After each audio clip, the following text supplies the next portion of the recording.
what is this thing? The uncle to Mr. Mthonjeni Siya, our committee secretary, has passed on. Let us extend our condolences to him. So he will not be with us this week. He has gone to the Eastern Cape to assist with the burial activities. Can we just observe a moment of silence for uncle to Mr. Mthonjeni?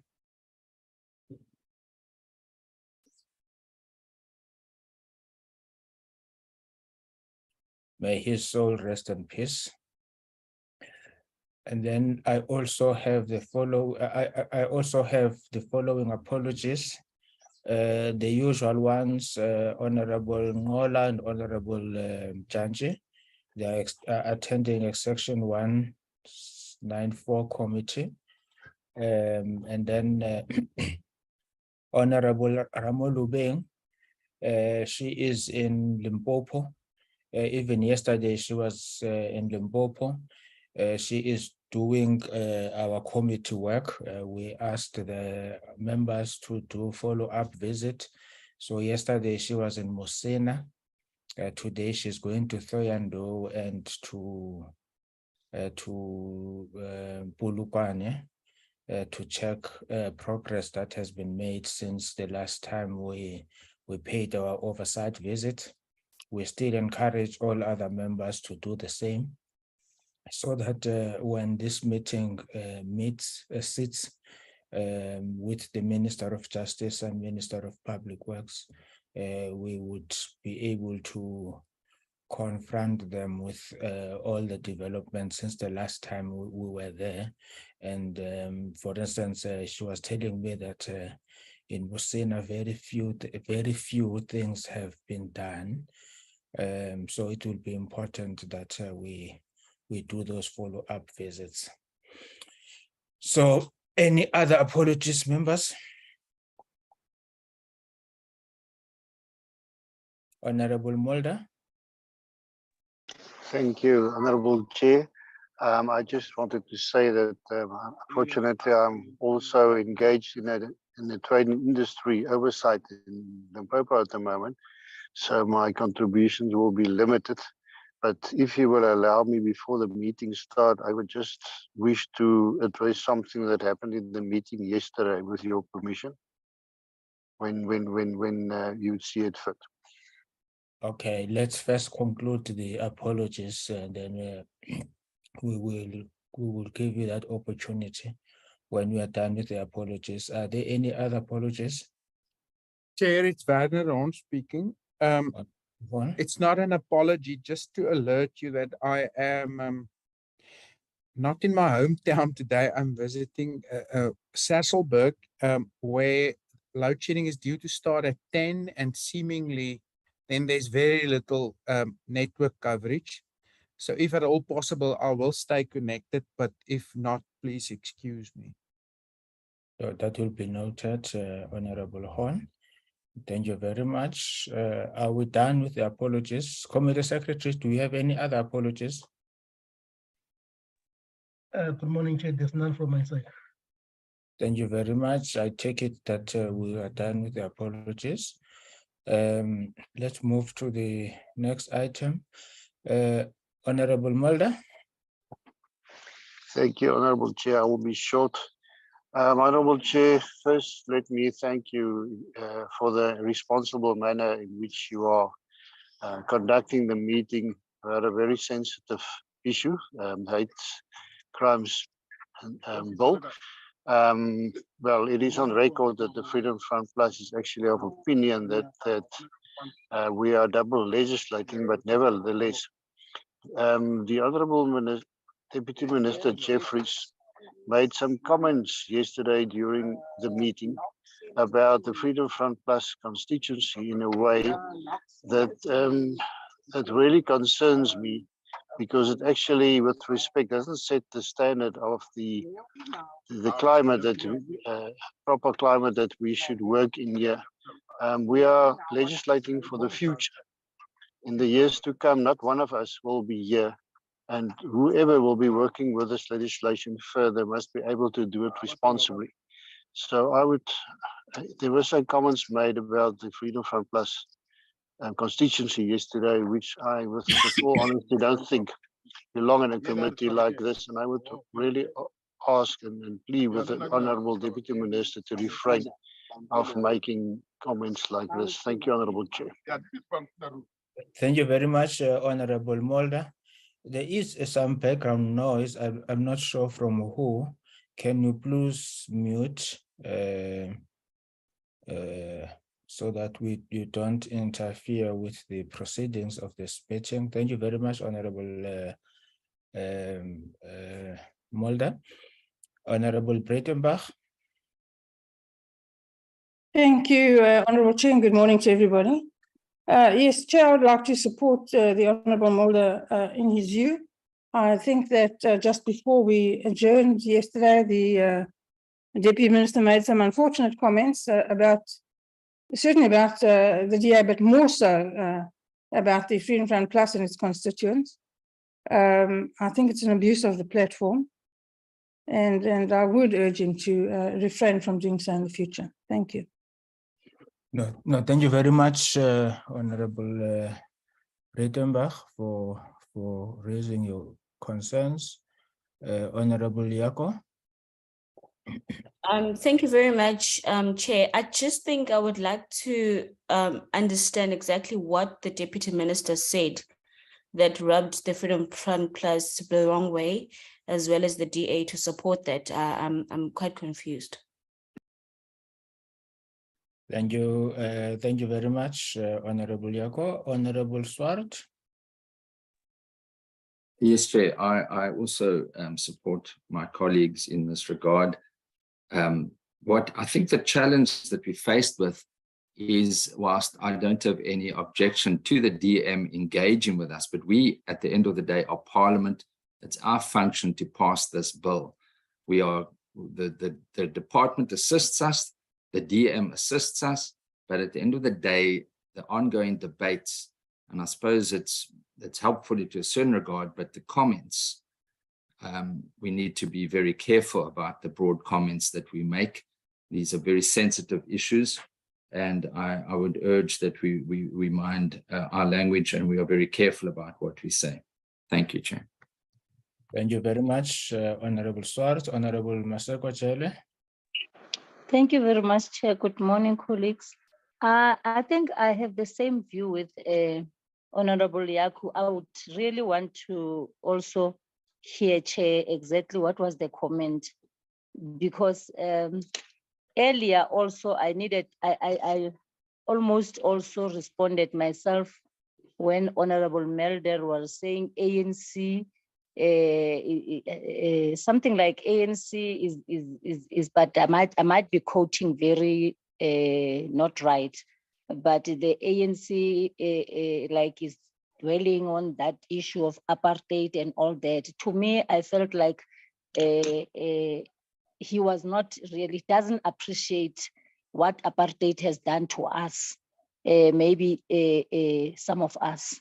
So I wanted to respond, but I said it's no. You know, sometimes this platform is not a platform where we have to attack each other. We are here at work and to make sure, like he just said, that this is for the good of the country.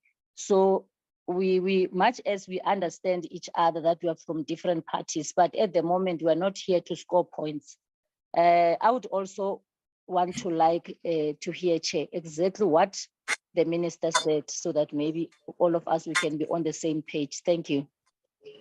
Thank you very much, Honorable Chele. Honorable Hendricks. Thank you, Honorable Chair, and our condolences. Honorable Chair, you know, we must understand that sometimes it is necessary to say these things that the Deputy Minister said, because we don't want a return to apartheid and a return to white rule, but we want in more detail to hear exactly what has irked them. Thank you. Thank you very much, Honorable Hendricks. Honorable Deputy Minister, would you respond. Firstly, what you said yesterday, and so that for the benefit of the other members,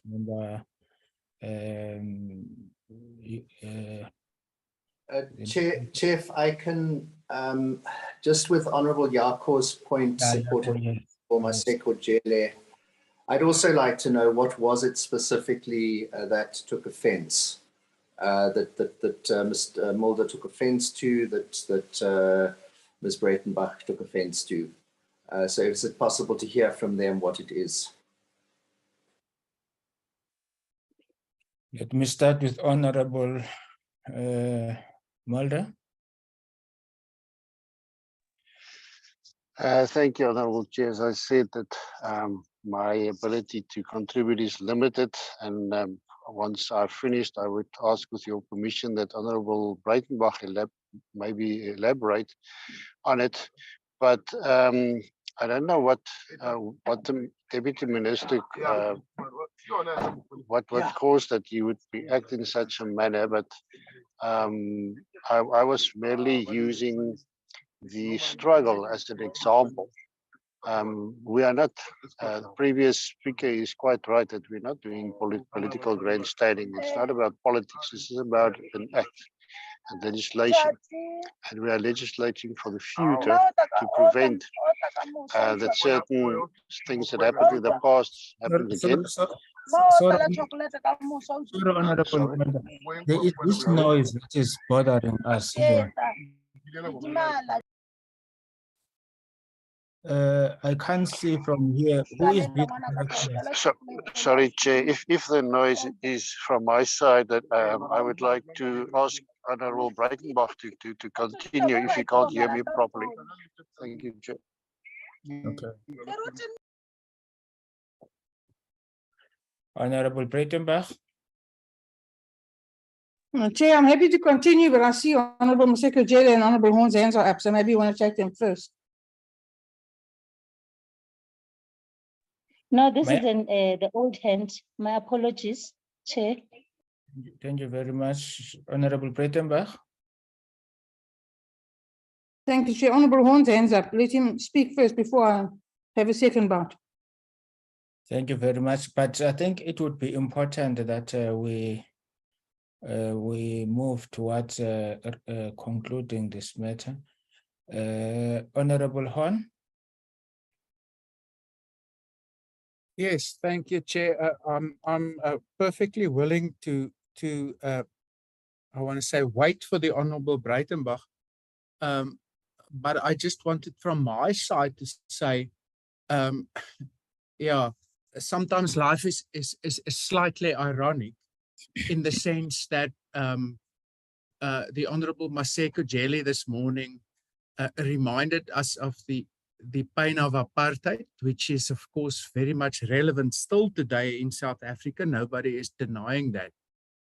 But what one would have hoped is that there would be then a sensitization specifically on the part of the Deputy Minister, given the fact that we are now living in a constitutional democracy, which at least must afford everyone the benefit of the doubt as to their commitment to this country and the Constitution. And maybe the Honourable Breitenbach would want to take it further, but from my side, I specifically experienced the comments of the Deputy Minister yesterday to say that ultimately it is to be expected that the Freedom Front Plus, and then to a lesser extent, according to his analysis, the DA, would oppose the hate crimes and hate speech legislation specifically because they know their supporters are the perpetrators. And the interesting part around that is exactly one of the concerns we have around this, and that is that despite what the law might say on paper, we all know that those holding political power and exerting political influence on processes hold the view that only those with the type of pigmentation that made them part of the oppressors of the past can be guilty of hate speech and hate crime. And for as long as that is the attitude, this bill will remain very problematic. And in that sense, it is somewhat of a discomfort that neither the deputy minister or other colleagues on this committee can even consider that we deem that to be problematic. Thank you. Thank you very much. Honorable Breitenbach, I think there's still a specific question. Yes. I'm not sure to the extent that Honorable Horn has tried to answer it. Specifically, what did the deputy minister say? I think that is what other members are asking. Sure. Saying that you will be answering that question. Well, it's not for me to answer. Chair, I'll do my best. I'll tell you what offended me. But the deputy minister knows what he said. It's unnecessary for him to ask what he said that offended. He knows precisely what he said. And I'm assuming that all the members of the committee were in the meeting and heard what he said. And so while it's necessary for me to repeat it 12, less than 24 hours later is an odd request, but I'll do so. And I'm paraphrasing because I don't recall the words verbatim. But just before we adjourned, the deputy minister made comments that the Honourable Horn has already referred to, suggesting that the DA to a lesser extent and I presume what he views as our constituents, and then to a much greater extent the Freedom Front Plus and what he views as their constituents, that our opposition to the bill doesn't surprise him at all, because in his view, our constituents are largely, or the people that he views as our constituents are largely the people who are generally charged with this type of offense or who commit this type of offense. There's no scientific basis for making that statement, and I'm quite sure that he's done no research in that regard. Secondly, there are no statistics that I'm aware of that he could have drawn on to reach that conclusion. It's disparaging to say so. It, in my view, demonstrates precisely why, as the Honourable Horn said, demonstrates precisely why we are cautious about this bill. Because what the Deputy Minister said, in my view, based on this legislation that you're trying to push through here, borders on hate speech. But it would be exceptionally difficult to prove. So those are the comments that he made that I found most offensive. He was making comments throughout the day about, the DA and the Freedom Front Plus, and I don't need to fight battles for the Freedom Front Plus; they can do it themselves. But certainly for the DA, constantly making comments about we'll never support it, we don't support it, we don't like it. Well, I think we've laid out a basis for not supporting it. We've laid out a basis for not liking it, and quite frankly, it's not for him to comment on it. And I think he's abusing this platform for cheap politicking, and I would ask that he refrain from doing so. Thank you. Thank you very much, Deputy Minister. Thanks, Chair. No, I wasn't sure, Honourable Breitenbach, whether it was the issues that you've raised, or whether it was the other point I'd made was asking for clarity around the DA not supporting sexual orientation as a ground for hate speech, but you haven't raised that, so obviously that's then not something you're concerned about.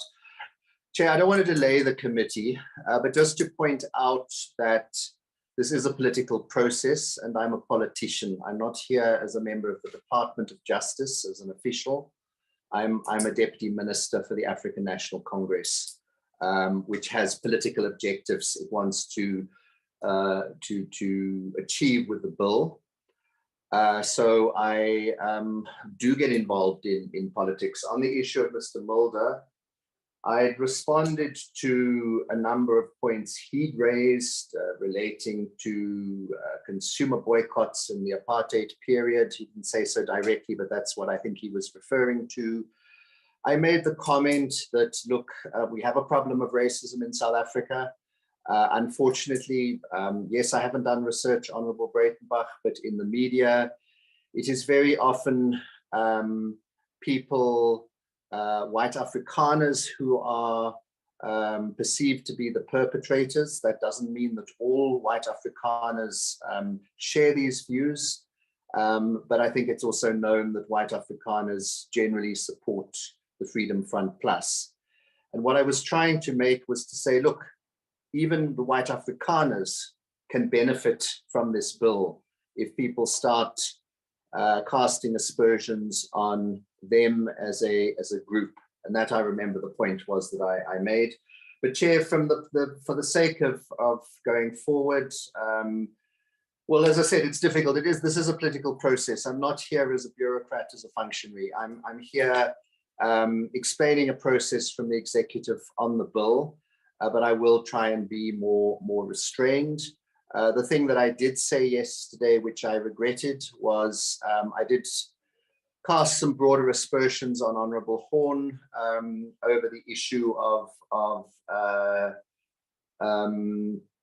was it deepen in the Kwelane judgment, and that was because I hadn't found the sections. The one I'd been referred to was a quote, and for that, Chair, if you remember, I did apologise, and I'm glad that hasn't been raised. Presumably, Mr. Horn accepts my apology for that. But as far as the issues that's being raised today, I'll try and be more restrained, but this is a political process, Chair. Thanks. No, thank you very much, Honorable Deputy Minister. Can we try, members, and generally be focused and ensure that we contribute in such a manner that takes this process forward? This is a very sensitive bill that has got the potential of dividing South Africans. But as leaders, we have a responsibility to keep our people united behind a program that is meant to empower and to liberate them, whether black or white. The bill also extends beyond racism. It covers quite a number of issues just beyond racism. But it's important that as leaders, we should be seeing, applying ourselves in a manner that unites South Africans to be their own liberators. So I think that the Deputy Minister has already indicated that he will act with much more restraint.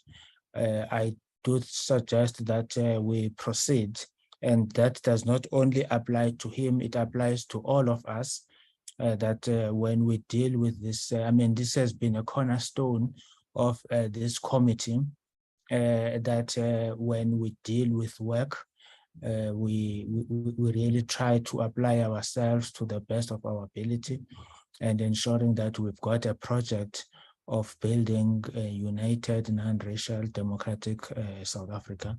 And let's keep to those ethos and to ensure that we mobilize the whole country in achieving them. So thank you very much, members. Can I now invite the department to lead us from where we stopped yesterday? Good morning, Mr. Chair, members of the committee, and my Deputy Minister. I'm going to share the screen now. Shucks, Chair. Please apologize. My apologies. Oh, you're not the only one. In fact, I had such a good night yesterday because Pretoria has got such a good weather, starting from yesterday, that I nearly overslept. So, Chair, it's just. All right. Let me try again. I apologize, Chair. I'm so rattled at this moment. I just don't know whether I should say anything at this stage. Hopefully you can see the document, Chair. You can see the document. Thank you, Mr. Chair. So I'm just going to scroll down.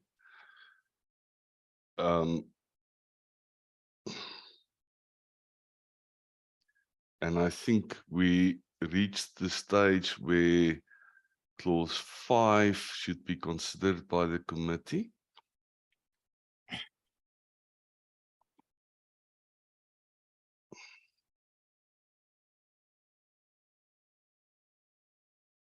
And that is the clause dealing with the victim impact statements.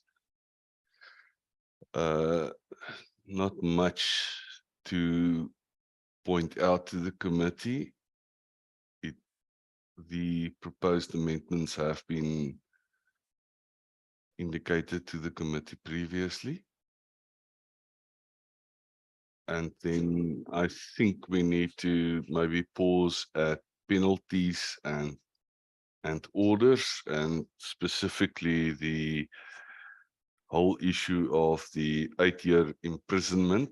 There was mention made yesterday, or an overemphasis placed on imprisonment for 8 years, but that is not the question, Mr. Chair.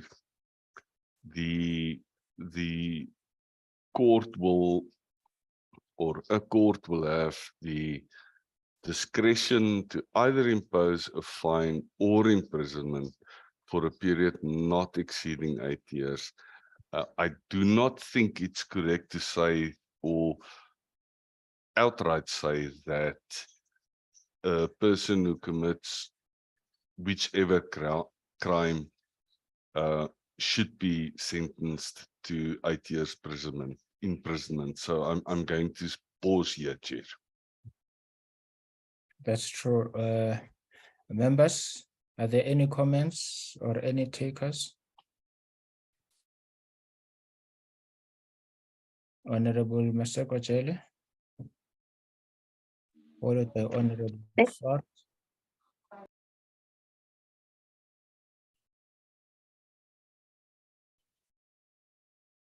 Thank you, Chairperson.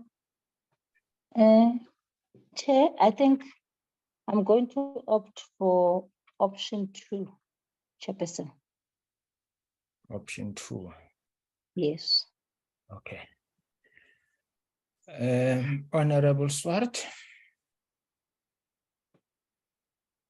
Chair, there's a vast difference between 3 years and 8 years. And from our perspective, we would still see that 8 years is an excessive penalty, whilst appreciating that it is a maximum. I think that one needs to be very careful about imposing. Now we're dealing with, as I understand it, this is the hate speech section, not the hate crime section. So I would think that in the original bill, if I have it correctly, that one should stick to what was in the original bill, which was passed by Cabinet, 3 years. And then that's the first penalty, and then obviously a second year of 5 years. That seems more than sufficient as a deterrent in my view. Thank you, Chair. Thank you very much, Honorable Swart. Honorable Breitenbach. Thank you, Honorable Chair. Yeah, Mr. Dupree deliberately says an overemphasis placed on 8 years imprisonment. Well, 8 years imprisonment is a long time. It's a serious sentence. Yes, of course, it's true that it's a maximum, and anything under that can be imposed. So it's not necessarily so that everybody who gets convicted will get 8 years. It's necessary for this type of behavior to attract serious sentences. By that, I don't mean to suggest that I think that this bill is a good idea. I don't. But it's necessary for that kind of behavior to attract serious consequences, because of course it's antisocial behavior that doesn't promote social cohesion. And so it must be viewed in a very serious light. And I think that our courts have viewed it in a serious light in the absence of this piece of legislation. So I would be more inclined to go for option 1. Thank you. Option 1, okay. Thank you very much, Honorable Hendricks. Thank you very much, Honorable Chair. Honorable Chair, yesterday I was very impressed with submissions by the Ombudsman of Zambia in a very important hearing that took place. And we heard that in their constitution and also in our constitution, there is a lot of positions that we want to achieve success via persuasion and education, rather than putting people in jail for up to 8 years. So Al Jamaah's position is that we mustn't throw the constitution in a waste paper basket. We need to look at the guidance that we get from the constitution and not give up, especially on the Afrikaners Mushiga that was raised earlier this morning. They will just have to come to the party and not indulge in what they do, which has now been the result of having this legislation. So Al Jamaah's position is that we don't want jail. We rather want other means of sanctions and not jail. I hope later on, Honorable Chair, there will be opportunity to address some of the issues that could lead people to be jailed, not only from the Muslim community, but from about 40 million South Africans. Thank you very much, Honorable Chair. Thank you very much, Honorable Hendricks. Honorable Deputy Minister. Chair, thanks. Look, as somebody had said, the introduced bill came with option 1. I would agree with Mr. Hendricks that we don't want to imprison people unnecessarily. We want to avoid imprisoning people. We want to correct their behavior. But there are some occasions when, as in the Momberg case, the court finds that imprisonment is necessary. Also, this bill is for everybody. So even those people who might be perceived as being more responsible for, let's say, racist utterances, if they belong to a group that group gets maligned, gets harmed, they can make use of this bill too. So it's for everybody. And I think as South Africans, we belong to multiple groups. Obviously the point is that the imposition of the sentence is going to be by the court. So it's up to the court, and this is just to say this is the maximum you can go. I think we will, because there's divisions, it will be at the next meeting where a final decision is taken on what option. But I just wanted to raise a scenario of, let us say that somebody says some terrible things about a particular group. It could be a religious group. It could be an ethnic group.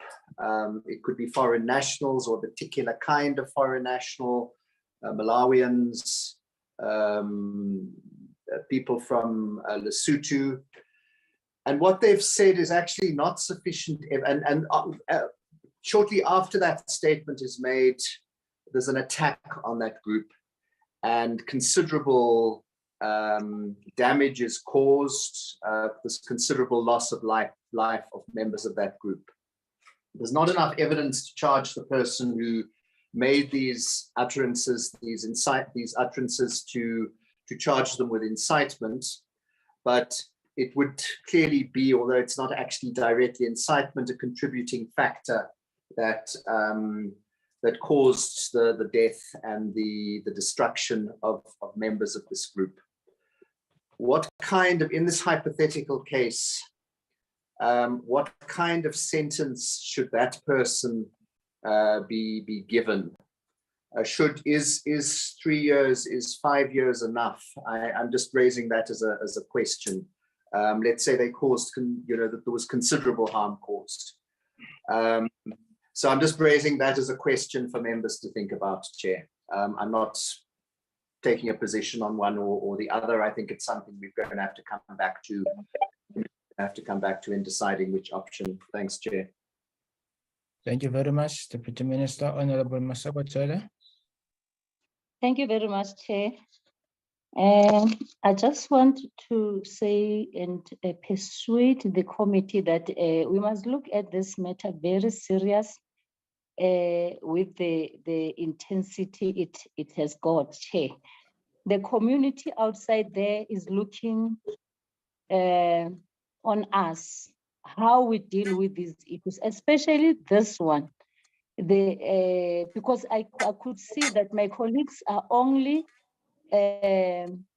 putting an emphasis only on the issues of the hate speech. Here we are talking about hate crime and hate speech, Chair. And we are not dealing with just a behavior. We are just dealing with the something that is, Chair, very serious and very deep, as we were talking about deep earlier. Chairperson, the issue of the cases where there are extremes, they should also be considered, because this matter addresses two issues: the speech, hate speech and hate crime. So if we are going to say somebody must not go to jail for a long time, and we allow people for options of fines, and they have that option of fine, and also that the court will have to determine the weight of the offense. So if we are going to say 5 years, and also say from the original bill, as my colleague Honorable Swart was saying, that from the original bill it was this. I think, Chair, maybe the intensity of this matter, we are not taking it the same way or feeling it the same way. The issue of education and issue of campaigns where we make people aware, those things have been done in different places. We have tried to educate people about the rainbow. We have tried to speak to people that they must consider that even the Black people are human, but people don't want to see the Chair. We must send a serious message outside that we are serious about this matter. If I have to agree with the minister on this matter of giving an example, you would just tell me this recent example that happened in Bloemfontein, Chair, where an old white man, out of nothing, just fighting for the space of a swimming pool. And this old man would never do that to his own child. Taking this child because he's Black, putting this child into the swimming pool, making this child drown. Can we imagine the agony the child went through after the whole incident? So how many years do you think that person must have, that person, because the intention was to kill that child? Imagine the fear of that child inside the water. Chair, another example of that woman in Benoni. Chairperson, this matter is serious. It does not need education anymore. We have passed the stage of education. We have passed the stage of campaigns to make people feel good. No, people must understand, Chair, that we are serious about this matter. Hence, I, from my opinion, and also trying to persuade the committee that we must look into this matter with the same eyes. The people, the court will determine this matter. There will be an aggregation or mitigation in terms of the facts that will be before the court on this matter. We can't be sitting here thinking that, Chair Tina, we are going to make it simple for the court and for the prosecutors. We must make sure that we put the high standard that the country will understand, because this, Chairperson, it holds this matter, it holds the intensity of what apartheid has done to us and what the outcome of the apartheid are still being seen and felt outside there. Our people are looking forward, Chair, in making sure that those individuals who would be found on the right side of the law in this kind of manner, Chair, must be dealt with accordingly. So I don't think that we are from the same perspective in terms of punishment. We are not saying people must be killed. There are so many cases, Chair, where the court have allowed people in the civil matters. People who have done horrible things to our people, gave them fine because we don't have money, meaning people who go to jail are those people who are poor, who don't have money, who have found themselves in the sight of this. Those who have money, they will go free because they will be able to pay the fine. They must also feel the brand. We're not saying they're going to be 8 years there. We are saying it might be 3 years, it might be 4 years, it might be 5 years. But we are saying the court must say at least 8 years. Thank you, Chair. No, thank you very much, Honorable Jele. I'm not sure because we're saying those who are on the right side of the law, which means all of us would be found foul of the law because we're on the right side. Did you mean on the wrong side? On the wrong side of the law, my Chair. Thank you. My apology for that. Thank you. Thank you. And I think the other issue, maybe on Mr. Dupree might assist us here. My understanding is that this applies only to hate speech, not to hate crimes, the maximum. And secondly, it's not a minimum sentence. It's a maximum sentence. So we're not taking the discretion of the courts. The courts might, after hearing both aggravation and mitigation arguments, might even impose a non-custodial sentence, might impose 6 months, might impose 1 year, maybe on a very serious circumstances that it might think that they are very serious, it might impose that 3 years or 5 years or 8 years, but it's not a minimum sentence. I'm not sure whether I understood you well. Maybe Mr. Dupree can clarify that, because I think this sentence applies to hate speech. Chair, Honorable Newhood has a hand up. Before Honorable Newhood, I just said, because there is a list that we will have to follow, but I just wanted Mr. Dupree to clarify that that we are these sentences, this sentence, in fact, the two maximum are referring to hate speech, not to hate crime. Mr. Chair, you are correct on both scores, and I would just like to mention to the committee, and I'm doing this in passing, I'm not recommending that to the committee. There is, and it is in line with the principle of legality, that it's not necessary to prescribe sentences. It can be left to the discretion of the court.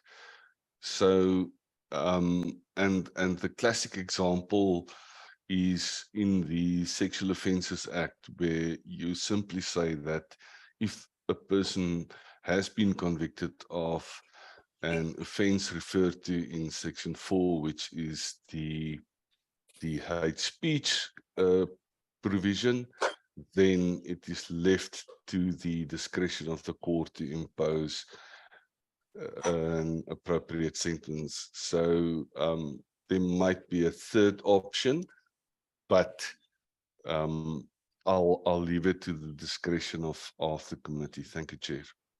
Thank you. So what I'm saying is that the maximums here are not the minimum sentences. If it's 8 years, it's the maximum, but the in between, the court has a discretion. It might not impose 8 years, it might impose 1 year, it might impose, but it cannot exceed 8 years. That is the intention of that option. And even with regard to the option of Honorable Swart of 5 years, Honorable Breitenbach 3 years, but all of them, those are maximum caps. But in between, the court has a discretion, having taken into consideration both the aggravation and the mitigation circumstances. 100% correct. Thank you, Chair. Thank you very much. Honorable Hendricks will be Honorable Hendricks, Honorable Yako, Honorable Swart, Honorable Nivo Truchan, and Honorable Horn. Thank you, Honorable Chair. Honorable Chair, you've given us some good guidance and with regard to alternatives to imprisonment, and that the courts must use this discretion, but the courts are guided by what we put in the law. So maybe what you've said should be encapsulated in the law, so that before a magistrate or the judge imposes a sentence, he knows that the Parliament has, put a provision that he must apply his mind fully and properly, looking at alternatives to imprisonment, and that imprisonment must be a last resort. Now, I haven't received any research that the Afrikaners are the culprits. There's no research to show that the Afrikaners is a racist, is now still a racist community. I haven't seen that research. So we had a few incidents, and it so happens that many of them were Afrikaners, but we can't put all Afrikaners under that. I'm sure that they're also moving away rapidly from racism. But I think that a good compromise would be, number one, that the courts look at the law and they say, and they see that the legislature wants the courts to apply their mind thoroughly before sending anyone to jail. Secondly, we need to look at some clauses that easily sends people to jail because of drafting problems. There's some drafting problems, for example, in section 4(1)(a), where the word is used harmful instead of incite to harm. So for example, Al-Jamaa would propose that section 4(2) change to physical harm, not incitement to cause harm, because that is too wide. Physical is important. And then there's also the issue of economic and social harm. If I go and buy food at a halal place, I don't want to be accused of, discriminating against non-halal food. Even in Parliament, we have halal food. So the exemption clauses, we first of all need to change to physical harm and not just harm. And also the definition of culture is too close to the definition of religion. We put in deity, so there are drafting problems. And so the issue of gender as well. Fatherhood is important. You just listen to the views of Nobel Peace Prize winner Chief Albert Lutuli. So while we are trying to strengthen gender equality, and we've won the battle already, there's nothing more to be done. That has been very successful as far as gender matters is concerned, and Parliament has set the example. So, Honourable Chair, there are drafting rules, drafting mistakes that can send people to jail. Al-Jamaa wants to keep people out of jail. We don't want them to go to jail. Our jails are full. And so that's why I think that we as legislators need to send a strong signal to magistrates and judges along the lines that you've indicated in your second last summary, that, look, we're not just going to punish government. According to a previous honourable member, government has now given up. They've done enough education. I don't know whether that education was in the Afrikaner community or whether it was just generally. But I don't think that we have done enough education, that we've done enough persuasion. But seeing that government is now convinced to send people to jail, let us see how we can mitigate that. Thank you very much, Honorable Chair. Thank you, Honorable Hendricks. Honorable Yako. Nkosi Sihlalo, I'm not sure. I don't know how to preamble what I want to say. I'm going to do my best. However, I think that we can all, as members of parliament, read that it says a period not exceeding 8 years.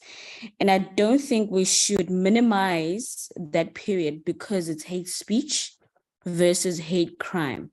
I think we should understand how, with the history that we have in this country, and I don't want to dwell on that because we understand the history of this country and what is currently happening, which means that the historical fact of the majority in this country has not changed with the present in this country. So hate speech goes a long way in that it must never be minimized.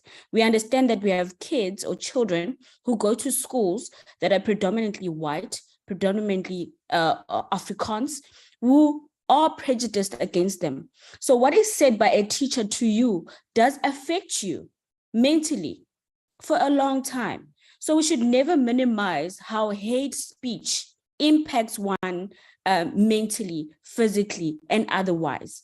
So I think we should take it very, very seriously as well and not minimize it. So, and understanding that our courts have the right to exercise their own sort of view as to how far a sentence would go, it should never be exceeding 8 years.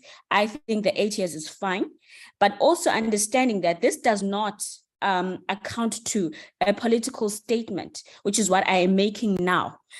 So white people may feel that I'm saying that they are predominantly the ones making racist statements. In most cases, it happens like that because our country is unequal and has the history that it has. And that is what we see each and every day. So I think that there's nothing wrong with a period not exceeding 8 years for a hate crime speech. And I feel very passionate that we should never, ever minimize the impact mentally, emotionally, and I'm a product of that, in our schooling system, in our lived-in experiences. I mean, my son just had a hate speech issue who's 10 years old in 2022. So it should not happen that we should minimize that. It has long-standing effects and should be criminalized because it does have effects on young kids that we have now as Black parents. I will speak for myself. It's deep and we should never minimize it. And I think I'm coming from that point here that we should, for me personally, I would go for option 2 to say a period not exceeding 8 years because of how severe the effects of hate speech are to our young ones, to anyone for that matter. Even I'm still affected by it. If it should happen to me, I would leave long-standing scars. So that's where I'm standing on this issue. Thank you. Thank you very much, Honorable Yako. Honorable Swart. Thank you, Chair. And I am in agreement that we should never minimize how hate speech impacts people, and that is absolutely correct. Earlier, my hand was put up just because there was confusion between hate crimes and hate speech. This is very clear. We are dealing here with the hate speech element. And I also appreciate what Mr. Hendricks says about the restorative justice element, which we have discussed in the committee before. And there's nothing preventing a court of considering restorative justice processes in terms of the Criminal Procedure Act. So I think that's why I stated about the cabinet bill of 3 years, where the option 2 does not distinguish between a first conviction or a second conviction. That is one of the benefits of the option 1. But maybe we should leave it, as Mr. Dupree has diplomatically suggested, that one leaves it open and has a sentence to say we leave it to the discretion of the court.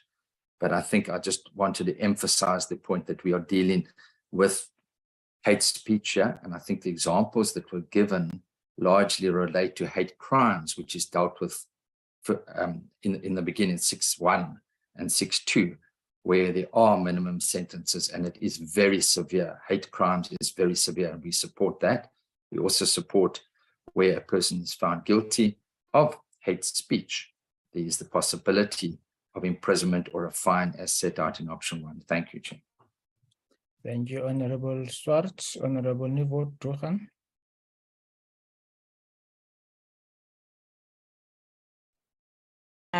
Thank you very much, Chair. I just have network issues. I just wanted to check with the interpreter. Anyway, thank you very much, Chair, and greetings to everybody on the platform. I support what my colleagues have said. And I also want to say in relation to hate speech, sometimes a person makes a hate speech utterance, not realizing the consequences of what they are saying, what they have said. And then somebody else commits a crime based or related to the hate speech, the hate speech utterance. So in those circumstances, you know, who then gets given the responsibility? Who is the responsibility assigned to? For example, you know, hate speech against the LGBTQI community, and a lot of lesbian women have been murdered, but the person who makes the utterances always gets off lightly. And then the person who does the crime is, you know, is punished severely, which is correct. But the person who commits hate speech, you know, it will be just 3 years or 5 years. They must also be severely punished so that they can be aware of the consequences. There is freedom of speech, but these utterances, or people must be responsible for the consequences of their utterance of hate speech utterances. You know, there's a rise in, you know, people making such hateful comments. There is a rise in that, and we see that in the media. Thank you very much, Chair. So I'm not sure, Honorable Tuhan, your argument, do you support option 1 or option 2?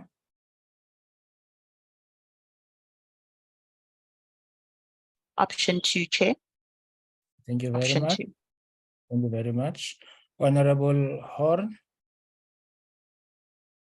Yes, thank you, Chair. And let me at the outset say others have spoken with passion about specifically the effect of speech that is what one can call racist speech.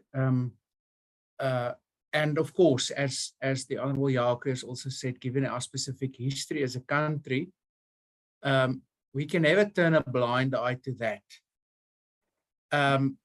The difficulty is that, of course, the characteristics that we are dealing with is not only racist speech, which was already, of course, not protected even in our constitution, and that is exactly how serious our constitution makers saw the issue of racism in our racist past. So without denying them their right to advocate with passion about the issue of racism, I think the difficulty is we then with a broad brush say that all of the other characteristics have that same history, which they of course don't. And that's why we need to repeat the argument, not our argument, but as a matter of fact, the remark by our constitutional court, to say that before you criminalize hate speech, you must be satisfied that other measures, and the Honorable Swart and the Honorable Hendricks has referred to other measures, has failed us in addressing a widespread occurrence of that type of speech. So that's in terms of the principal considerations around the criminalization of hate speech. But then, of course, if one for a moment accepts that this is going to become law, then the next question is how do you then deal with the penalty once somebody has been made a criminal through conviction before our courts. And I just want to remind from my side, colleagues, that in responsible lawmaking and as responsible lawmakers, vengeance and punishment should not be our overriding consideration. Responsible lawmaking must always look, as others have said, towards rehabilitation. In terms of criminology, punishment and deterrence through punishment is but a small element of what one wants to achieve through imposing a penalty on a criminal. You look at the options for rehabilitation, you look at the options to change large-scale behavior. And in that sense, with the greatest of respect, I still feel that option one, of course, in the sense that it once again looks towards somebody who does not learn a lesson after a first conviction, and then there's an escalation in the way the law will deal with it, satisfies the objective demands placed on us as a legislature around imposing penalties once we deem something to be a criminal act in a much better way, and that would be the more responsible way to go. Thank you, Chair. Thank you very much. I think the options are quite clear. We will come back in our next meeting to now vote on the options. Can we move to the next one?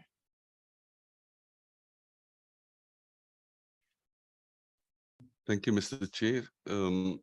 Clause 7, the national instructions and directives for SAPS and then the NPA.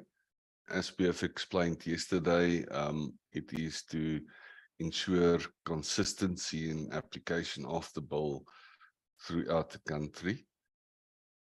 I will maybe pause here if there are any questions, Chair.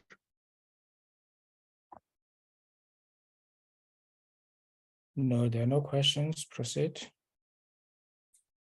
Thank you, Chair. Okay, Honourable Neodrugen. Sorry.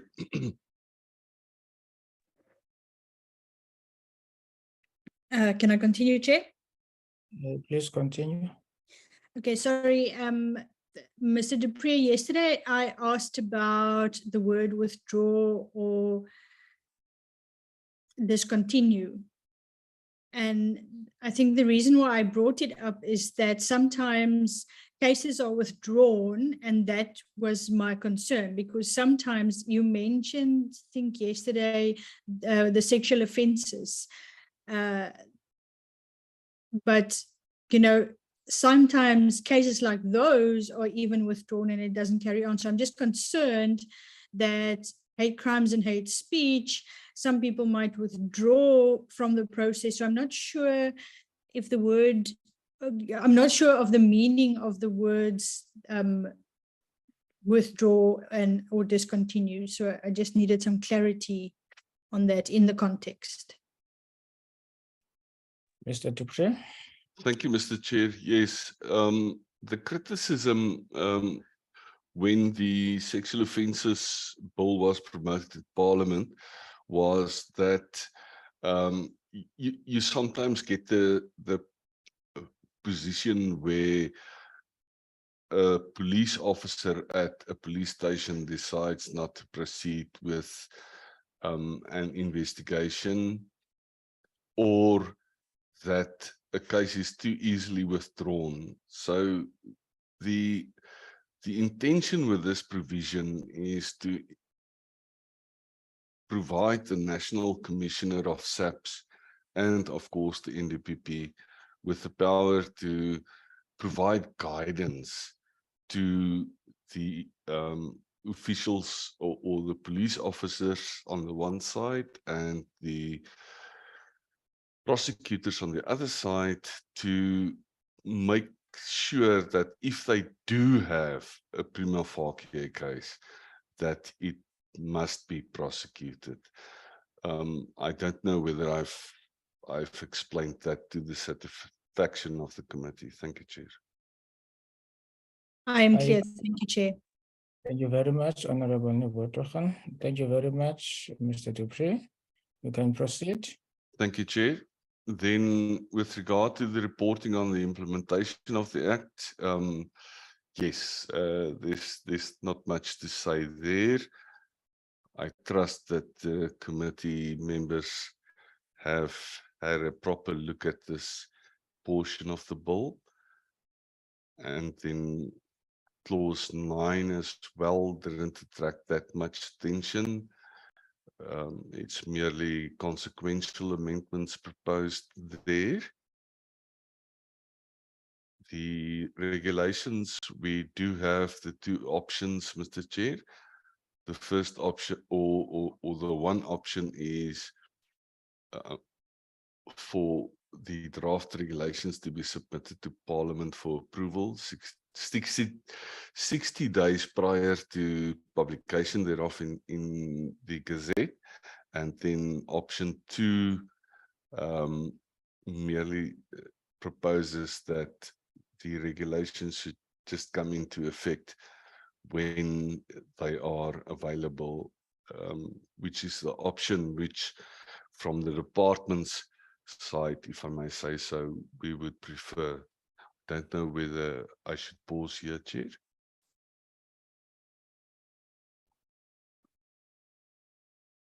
I don't see any hands. Proceed. Or Honorable Chair. Swart.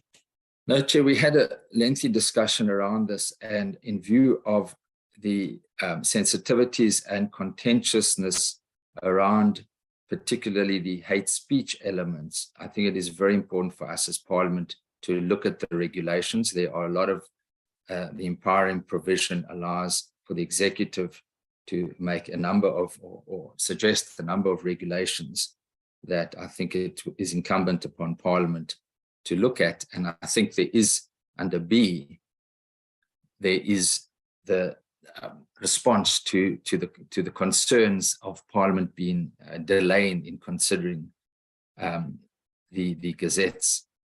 So I would still stick with option 1, which retains Parliament's consideration of the subsidiary legislation, the regulations passed in terms of the bill. Thank you, Chair. Thank you very much. Let's proceed. Thank you, Chair. Clause 11 is extremely controversial, Mr. Chair, because it amends. Yeah, let's leave it at that. And then clause 2 is the short title and commencement. Sorry, Mr. Dupree, there's a hand by the Deputy Minister.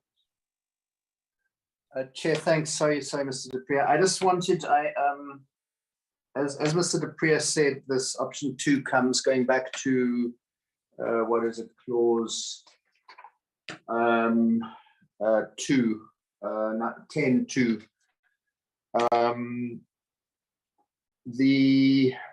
As Mr. Dupree said, I think this was from the department. But I just wanted to check, and here I see the need for Parliament to engage. This is a sensitive issue. I just wanted to check, Chair, is there anybody from the committee who wants option 2, or should we just delete it and leave it as it is? Although in terms of leaving it as it is, Mr. Dupree, I think there's usually some provisions if Parliament is not sitting, that it's a longer period or 60 days from when Parliament is sitting, that kind of thing.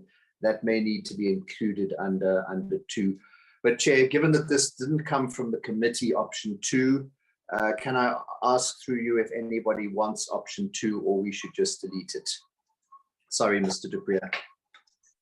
Thank you. Thank you. Honorable Maseko, are you responding to the issue raised by the DM? Yes, Chair. Chair, I'm going to request that let's not delete it, Chair. Let's also apply it, apply our minds until maybe when we finalize, as we are going to just now, maybe after finalize and say option 1 finally, because I'm thinking there is something that one would think that option 2 is the best, but for now, I want to see, maybe consult slightly with the minister just to tell me exactly, and or maybe with other people just to tell me if maybe my thinking is correct on this one, Chair. But I think let's not remove it. But there's something I would motivate why. Thank you, Chair. Thank you, Honorable Yako. And Chair, no, I had a view which is the same as the Deputy Minister. So it's not the same as Honorable Maseko Jele at this time. I was of the view that we are, I think the first option really it covers everything to me. And there would be no need for an option 2. Which might just, because we have way too many options as we speak already. So I was just of the opinion that we just keep the 1 option and move with that, but I'm fine. Thank you very much, Honorable Horn. Yes, thank you, Chair. I want to say, in the spirit of nation building, I wanted to say that I'm broadly in agreement with the Deputy Minister. I, however, also agree with him that the 60-day period can't be just a straight up 60-day, but will have to be contextualized or explained that it's within the context of whenever Parliament is in sitting. Otherwise, the minister could, of course, early December, publish some regulations, and then it may come into effect without Parliament having had the opportunity to look at it. Thank you. Yes. Or it might be during that time Parliament is dissolved and we are on the election campaign, which will be 3 months or so. Honorable Breitenbach. Thank you, Honorable Chair. I'm covered by Honorable Horn. Context is everything. Thank you. Thank you very much, Honorable Chair. I think, Chair, I was also thinking on those lines. I thought that maybe I was going to be wrong. I was thinking on those lines in terms of that time frame. Thank you, Chair. So you agree that there's no need for us to keep option 2? Yes, Chair. Thank you. Thank you very much. Can we now proceed?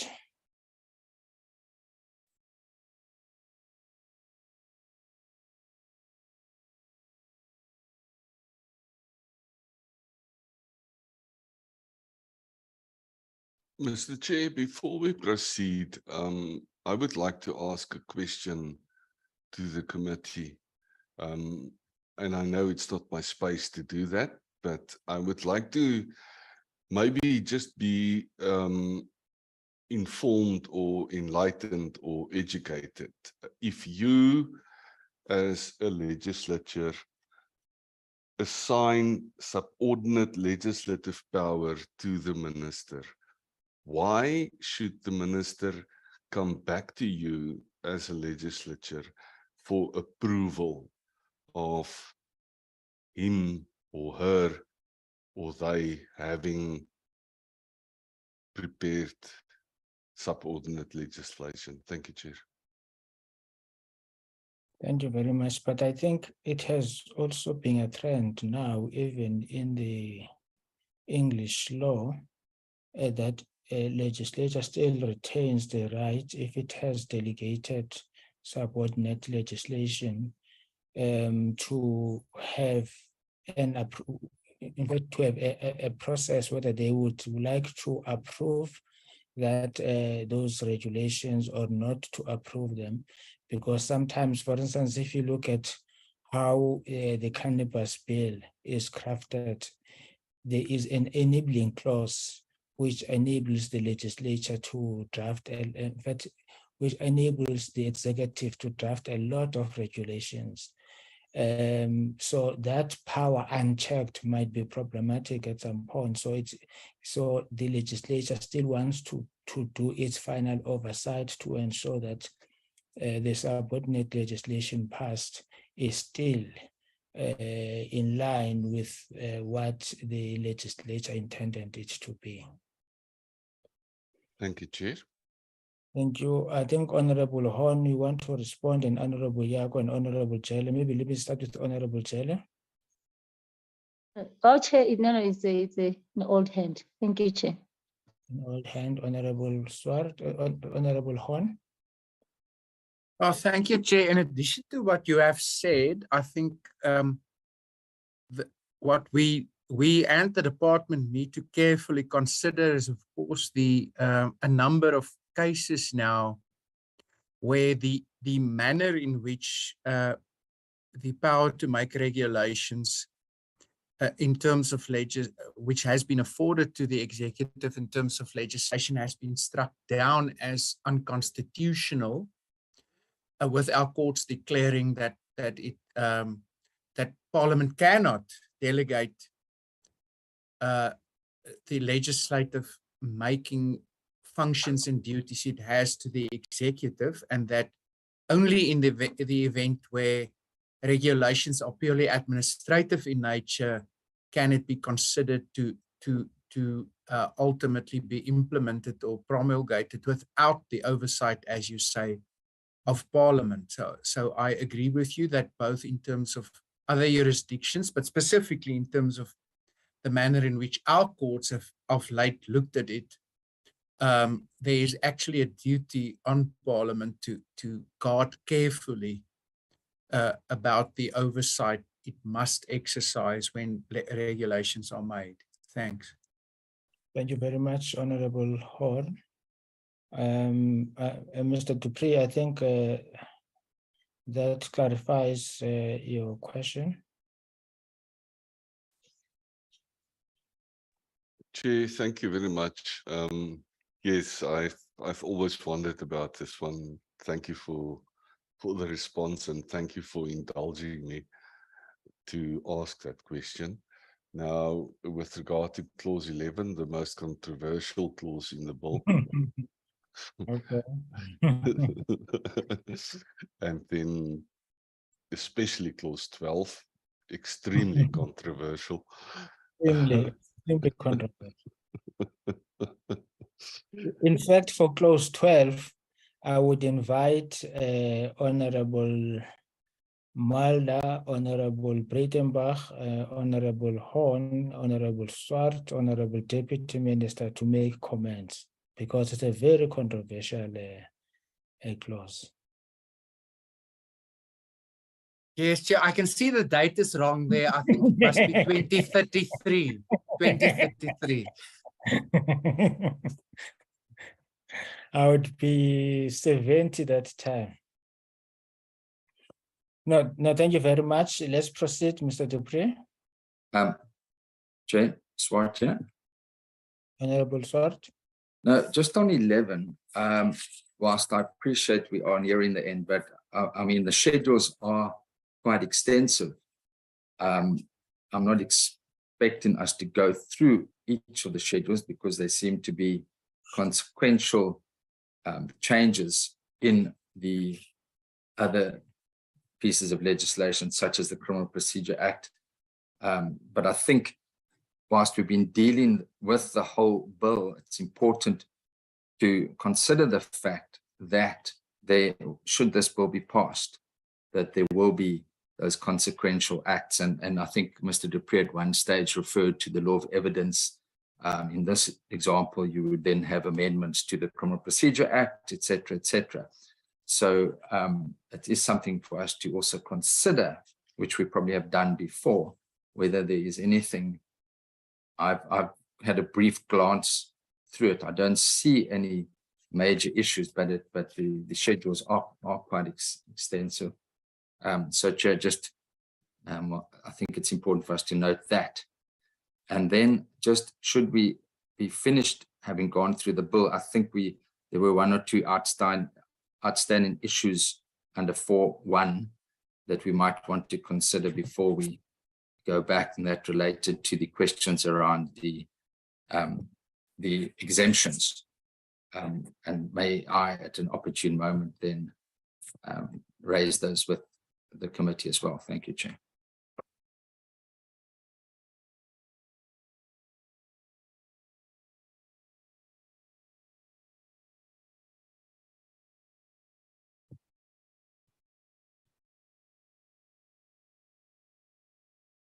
Have we lost the chair?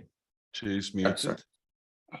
Sorry, I was saying, sorry, I was muted. I was saying that let's first conclude the bill, and then we'll go back to those, including social and cultural, the work that the department has done. But let's first conclude the bill.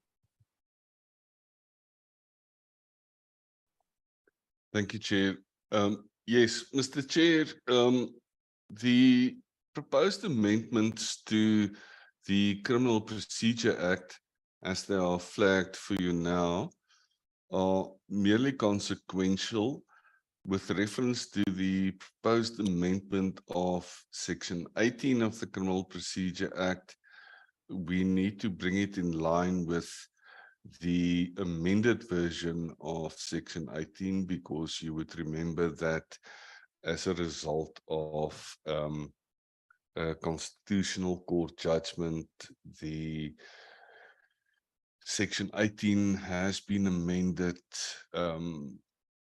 after the introduction of this bill. So we're bringing that in line. The proposed amendment to the competent verdicts provision is merely just to maybe reorder it to ensure that it's not an additional amendment that we need to, or that the committee also needs to amend the index to the Criminal Procedure Act. So those amendments that are flagged with regard to, or that are included in the schedule, are merely consequential in nature, as well as with regard to the Minimum Sentences Act, if I may call it that, the Criminal Law Amendment Act 105 of 97. It's merely a question of trawling through them, Chair, and establishing whether you are satisfied with it or not. And then also proposed amendments to the Child Justice Act. And the amendments that we are proposing now, in comparison, or yes, in comparison to the introduced version of the bill, is merely replacing the 218 with 223. I don't know whether you want me to go into detail there, but it's more a question of consequential amendments to ensure that these pieces of legislation gel with this proposed legislation. Thank you, Chair. Thank you very much. Are there any comments, members? Let me check no comment. Then let's go back to the first one. I think the first outstanding issue is that issue of social.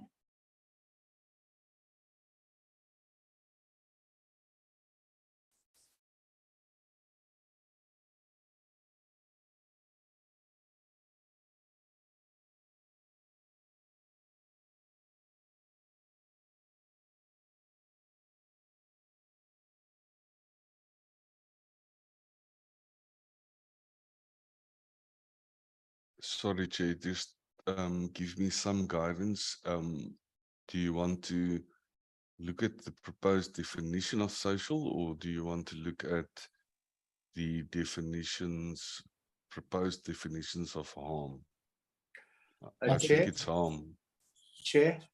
Honorable Deputy Minister. Yeah, I mean, Ms. Buerta has done some work on, this is now really the issue of, under the definition of harm, the word social harm or social detriment.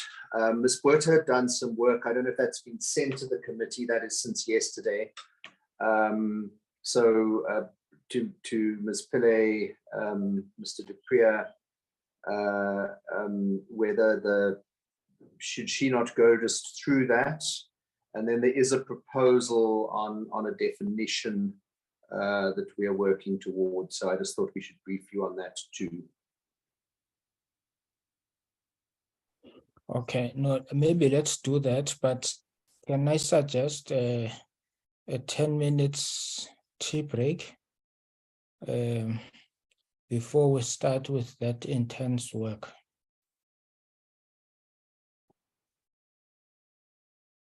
Can we come back at 11:05? Is that in order, members? All good, Chair. That's Thank fine. you. But, Yeah. but it's cold water for me. There's load shedding, so there's no tea. Sure.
Chair.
It cut out a bit. Did you say that it's over to me? Yes, Ms. Botha. Is Oh. Ms. Kapile?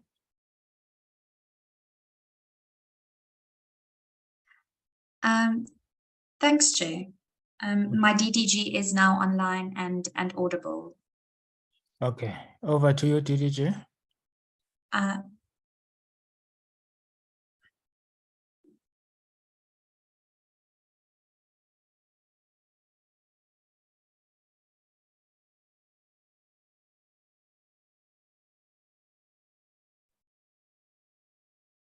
Sorry, Chair, I know my DDG has been struggling with the audio on her laptop this morning, so it might have just been on the fritz again.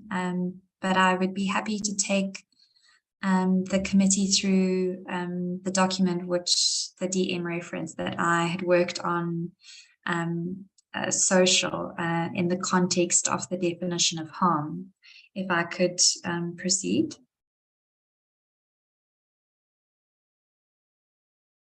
Proceed, Ms. Botha. Thanks, Chair. So from my reading of what social harm means in the context of hate crimes and hate speech, it became apparent that social harm exists at two levels. First, it exists as a type of harm to a direct victim and or the targeted group. But second, social harm also is a harm in itself as a result of hate crime or hate speech. And although social harm is a more nebulous concept than, for example, physical or economic harm, which is just more tangible forms of harm, it does exist. So if I can go into social harm as a type of harm, so harm resulting from a hate crime occurs at three levels. First, it can be harm to the direct victim, harm to the targeted group, and harm to the wider community or society. And within these three levels of harm, there are two levels at which social harm can be felt. So social harm as a type of harm can be a type of direct harm to a victim, and social harm can also be a type of harm to a targeted group or a targeted community. And there have been studies done which have illustrated that the effect on the social behaviors of direct victims of hate crimes and hate speech, and the change in social behavior of the targeted groups of hate crimes and hate speech. But aside from social harm being a type of harm which can be felt by direct victims and targeted groups, social harm can also be a harm in itself, a harm which is as a direct result of hate crime or hate speech. And that's the type of social harm that I'm going to speak to sort of more extensively just in this session. So hate crime strikes at the heart of societal values, and it offends society's collective moral code. Hate crimes negatively affect society as a whole. And it's important also to note that incidents of hate crime may exacerbate existing intergroup tensions, and that could lead to a cycle of retaliatory violence. It's been noted by academics that particularly minority groups would be unable to achieve their full potential and to participate meaningfully in society because of their fear because of their fears, of their angers, of their resentment towards a system that doesn't completely value them. And if minority groups are not protected, and if they sort of begin to withdraw and resentment begins to build, then society loses out. But importantly, in a South African context, academics have noted when writing about hate crimes and hate speech It's been argued that in light of the history of our racial discrimination and the protracted and bitter struggle for equality in South Africa, the right to equality and the principle of non-discrimination are both enshrined in the Constitution, and they are cornerstones of our democracy. In our diverse and multicultural society, social fissures between racial and ethnic groups have always existed, and biases and bitter memories are widely shared within these groups. And the perpetration of a hate crime in South Africa is therefore likely to exacerbate simmering tensions that already exist. And it's for this reason that social harm can be thought of as harm which harms the social fabric of society. It's harm which impacts social cohesion. Thank you, Chair. That's all I have to say for now, and I will elaborate on studies and anything more if needed. Thanks, Chair.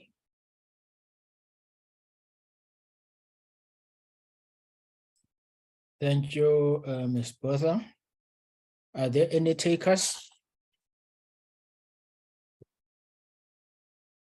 Yeah, maybe if I can just add, so basically at this stage we're wanting to keep, proposing keeping social in,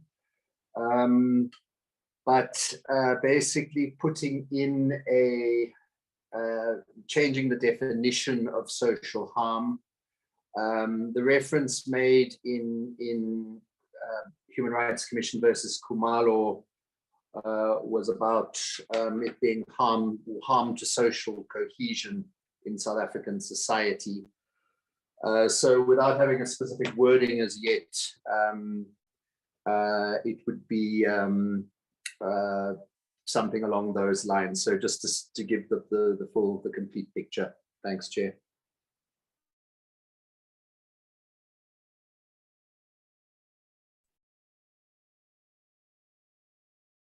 So we've had members, the motivation for the inclusion of social harm. Are there any takers? Honorable Swart. Chair, yes, I still have. Sorry, Honorable Swart. Oh, sorry, Honorable Swart. Let me also first note hands. It's Honorable Swart, who will be followed by Honorable Horn, Honorable Maseko Jele, Honorable Dennis Breitenbach, Honorable Yako. That's all for now in that order. Honorable Swart. No, thank you, Chair. I just wanted to ask Ms. Botha, and obviously, hopefully she'll just circulate that document, but it seemed that it pertained a lot to hate crimes and not hate speech. And my understanding is what we're dealing here is harm as referred to in terms of Section 4, which is the hate speech aspect. There could be an element relating to hate crimes as well, but that is what my understanding is. The harm, the definition of harm is largely under Section 4. So that is the broadness that we are concerned about when it comes to the insertions of the definition of social, which will only relate to the definition of harm for those purposes.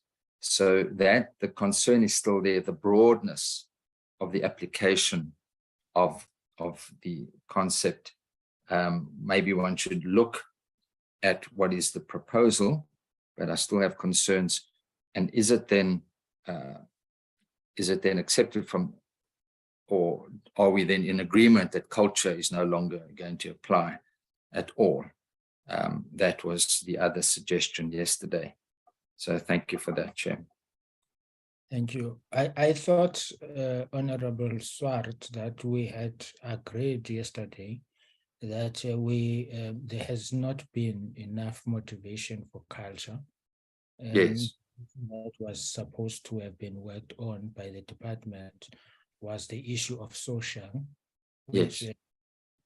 Ms. Botha has been trying to explain. Thank you.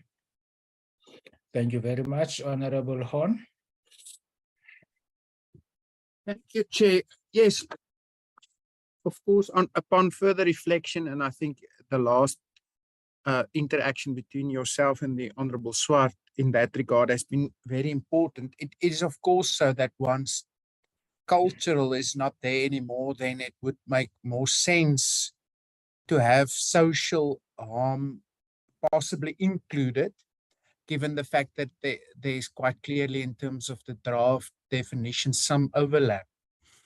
The question I wanted to raise, and as I'm speaking, I'm not convinced should be an absolute requirement, but the question I wanted to ask of Ms. Botha is, if I look at the current draft definition, then it's quite clear it's possible in certain circumstances that somebody might suffer emotional harm without suffering psychological and physical and economic harm. So in that sense, there is a disjunctive element to the types of harm that can be suffered. Can she advise as to whether social harm could be suffered without any of the other forms of harm being suffered? And if not, whether that shouldn't to an extent then at least inform the way we deal with the definitional aspects. Thanks, Chair. Well, thank you very much, Honorable Horn. Every time you start by saying yes, yes is followed by no. Honorable Horn. In all fairness, only a question. No, generally, even you have to ask questions, you say yes, then I'll know that it is a difficult question coming. Honorable Bredenbach. Thank you, Honorable Chair. In Honorable Horn's defense, English is not his mother tongue, although he speaks it terribly well. And in Afrikaans, an expression called ja, nee, and that's what a contradiction in terms. I'm largely covered by the input of Honorable Horn. I have the same nuanced difficulty with the harm to be suffered. And I'd like an elaboration on that if it's possible. And also I'd like to, as Honorable Swart did, ask for that research to be circulated for us to read. Thank you. Thank you very much. I think before we move to Honorable Diago, I think the issue of the circulation of the research so that we can apply our minds to it. I don't think that there would be an objection to that. Honorable Diago. Nkosi Chair, I don't know if perhaps maybe English is also not my mother tongue, so I am struggling to understand. I know that Ms. Botha outlined a definition, but I really haven't heard of a proper example that we can attach to what is social harm in a way that translates, to a layman as to what would be social harm. I'm not covered with that. Yes, I think it's a direct question. It's a direct. Thank you very much, Honorable Yako. Honorable Jelle. No, Chair, thank you. Thank you very much. I think let's appreciate the work done by the department in trying to help us on this matter.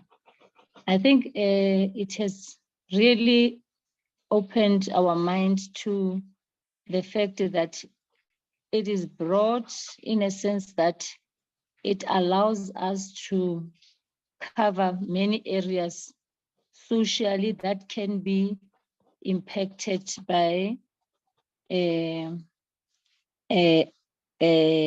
not including it here. In a sense that, Chair, social cohesion is very important, and these smaller issues that are coming on the sides of that, derailing us, they really delay the impact of democracy at the level ground, Chairperson. So I think I will appreciate that, but also in support of my colleague, Honorable Yaku, maybe if you can also be given, yes, those examples so that some of us, we are not found on the wrong side of the law, Chair, and find ourselves in prison for 8 years. Thank you, Chair. Yeah, no. Now you must be always on the right side of the law. Honorable Deputy Minister, can I take Honorable Engelbrecht before I come back to you? Sure, Chair. Thank you, Mr. Chair. With reference to Honorable Yaku and Maseko Jele's reference to social harm and social cohesion, wouldn't it be better to include that and with the understanding that social cohesion meaning undermines the nation building of South Africa, that could be added there so that there would be then three elements. One being promotes or propagates hatred, two being incites harm, and three undermine the nation building of South Africa as a third requirement for hate speech, to make it a bit clearer in terms of what social harm and social cohesion actually means.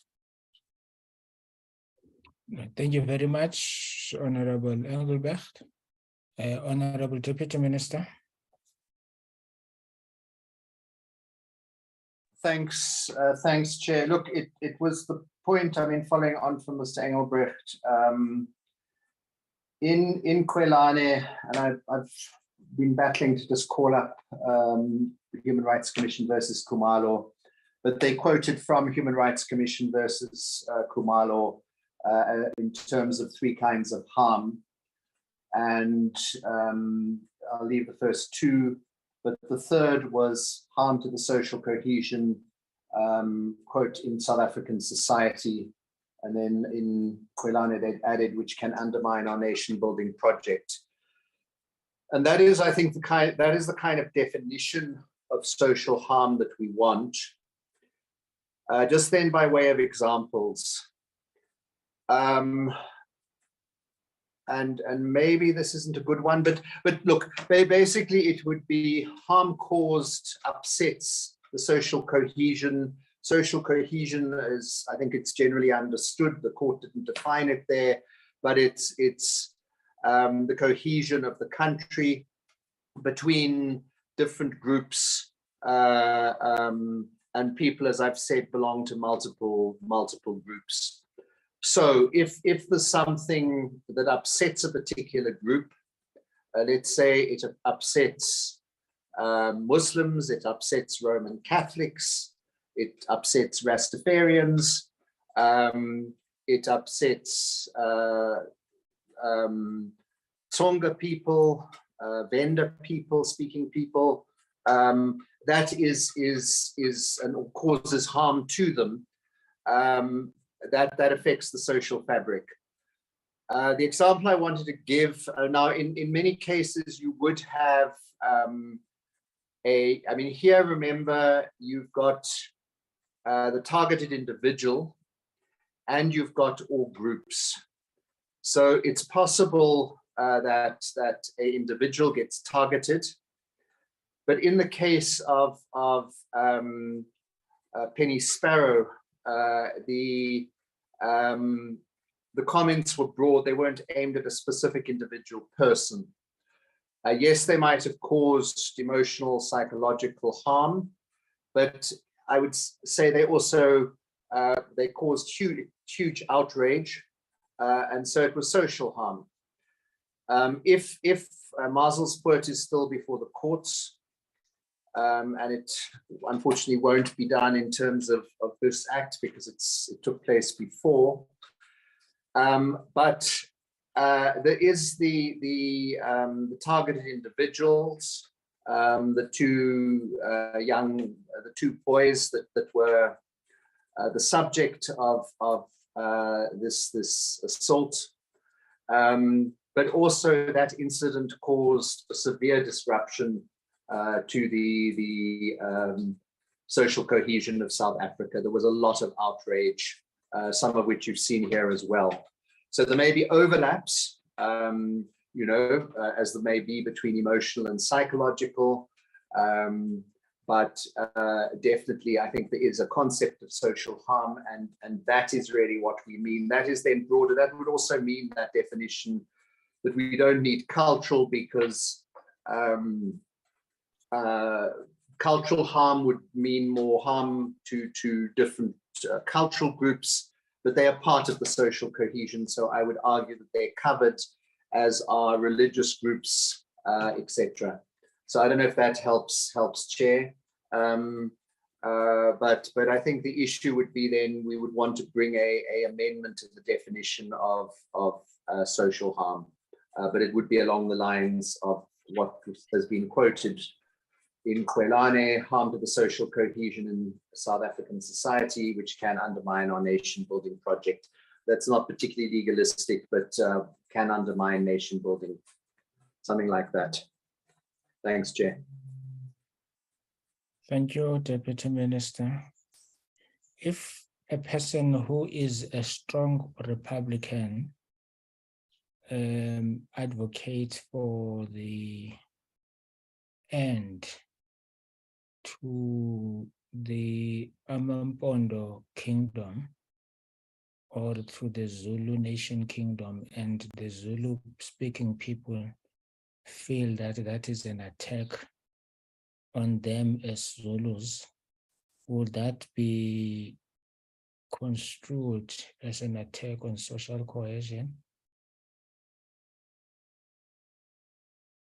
If I can respond, and my response would be that, I mean, remember, this is the definition of hate speech. Yeah. And so you've then got to also look at the grounds. So culture is a characteristic for a hate crime, but it's not a ground for hate speech. What is there is ethnic origin. I suppose it's a difficult, well, it's a question of you don't want to attack the Amampondo, but is attacking the royal house of the Amampondo an ethnic ground. I mean, if this was in Britain, where there is sort of some republicanism coming, and would that be an attack on British or English culture?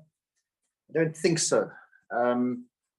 We've in a sense had it before in terms of to what extent, and this was to some extent the issue of the Kumalo case, to what extent is, well, criticism of Jewish people as a group is prohibited, but to what extent is criticism of the state of Israel and its policies a attack on Jewish people? So Chair, look, I think it's a broader question. I would not want to see criticism of a particular monarchy becoming hate speech. I mean, look, we've got issues in some of our neighboring states relating to monarchies, but it's a question. I wouldn't want to say that you can't criticize a form of governance, and that shouldn't be included. But as I said, I think my argument would be, because this is ethnicity more broadly, ethnic or social origin, and not culture, I would hope that would be excluded. But it's something, Chair, as I said, with the issue of attacks on Jewish people, I would say that shouldn't be allowed, but that one should be able to to criticize the state of Israel's policies and actions, and not fall foul of this. Thanks, Chair. Thank you Maybe very Chair, I don't know if the department want to add or give their own interpretations. Rather, they can disagree with me. Chair, before that, Honorable Taylor. if I may, thank you, Chair. I want the minister and also maybe the team to help me with this one. There's this famous phrase which says, okay, this is white monopoly and it must be dealt with decisively. Can that be taken as a hate speech? Thank you. I think, Honorable Jelle, I think it's important that we do ask these questions, because as legislators, we must be deliberate in what we want to see in the bill or in the law as we are making it. So we must really be understanding in much more detail. So I think I would really encourage people to really interrogate each and every word that we put into our law, so that it should really represent what we want to see as part of what will be regulating human behavior in our society. So I really do encourage that each and every word, we must have a deeper understanding of it. That is why I think Deputy Minister and to the team, I think do expect that we would be asking some of these questions, because some of them they might even be philosophical in their nature, but it's important that as they are put into the legislation, the legislature has deeper understanding of those terms. So I would think I think that the question asked by Honorable Jelle, if you can, as part of the team, let's, because I think let's seek to understand what this social, in its narrow and broader sense, it means and its relevance. Chair? Yes, Deputy Minister. Yeah, no, I would have said I don't think being critical of white monopoly capital would be hate speech. White monopoly capital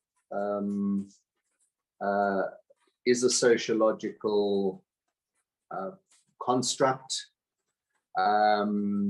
We do have problems of racial monopolization in our economy. So I wouldn't have seen that as being a hate speech, to be critical of that. If you're though critical of particular race groups, then it more broadly, and you're sort of putting everybody in that group together, then I think that would be hate speech, or could be hate speech rather. Okay. Thank you very much. Ms. Botha, your hand is up. Thanks, Chair.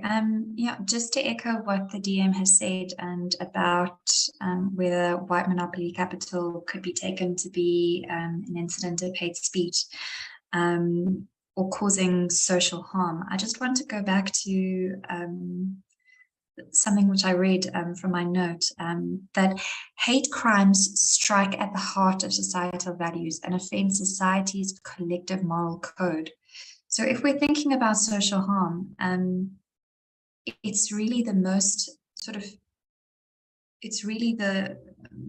most egregious type of harm that is so widespread and so egregious is the speech that it would cause widespread collective moral repulsion or harm. And that's really, I think, what social harm is getting at. And because it is so nebulous a concept, it's difficult to, it's perhaps more difficult than more tangible forms of harm like physical or economic to understand and define. But it does exist as a type of harm to an individual and a targeted group. And it also exists as a form of harm in itself. Thank you, Chair. Thank you very much, Ms. Botha. Honorable Swart. Chair, my apologies. I missed connection for a short while. I had a connection issue, but I asked Ms. Botha previously, and again, she refers to hate crime. Does she refer to hate crime as including hate speech? Because I appreciate the document that she gave, and she probably answered my question in my absence.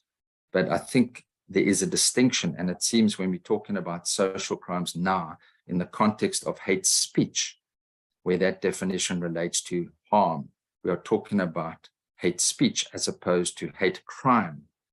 Or just for clarity's sake, is she collapsing hate crimes to include hate speech? Because I think that just the context of the document, and I'm not disagreeing with her, I just want to understand the context of what we're discussing, having not seen that document itself. Thank you, Chair. Thank you very much, Honorable Swart. Honorable Ms. Botha. Thank you, Chair. When I and thank you for the question. When I speak about social harm, I'm speaking about it in the context of both a hate crime and hate speech. It's about social harm as a concept applying to both. I hope that answers your question. Thank you very much. I think, members, what I would suggest we do, I think the information before us, as provided for by the department led by the DM, I think it's enough for us because already we had committed ourselves to certain options, but the document will be circulated for us to read.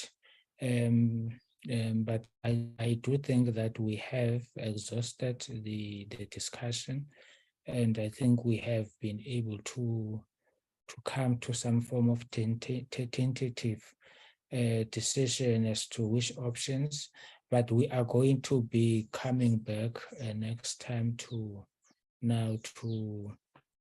make final decisions on the options. I hope members at that time they would have read even the additional information, but it's an additional information. Parties had already made some of their choices. I would suggest that we move to the issue that was raised by Honorable Swart on the exemptions. Chair, can I ask something before you go on, just for clarity, if I may? Please proceed. Yes, yesterday, maybe I missed that.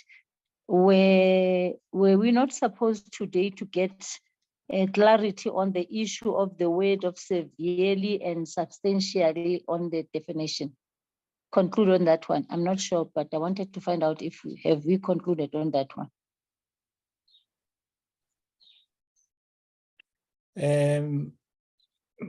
Mr. Dupree, what was the position yesterday? Thank you, Chair. Mr. Chair, if we look at the different options,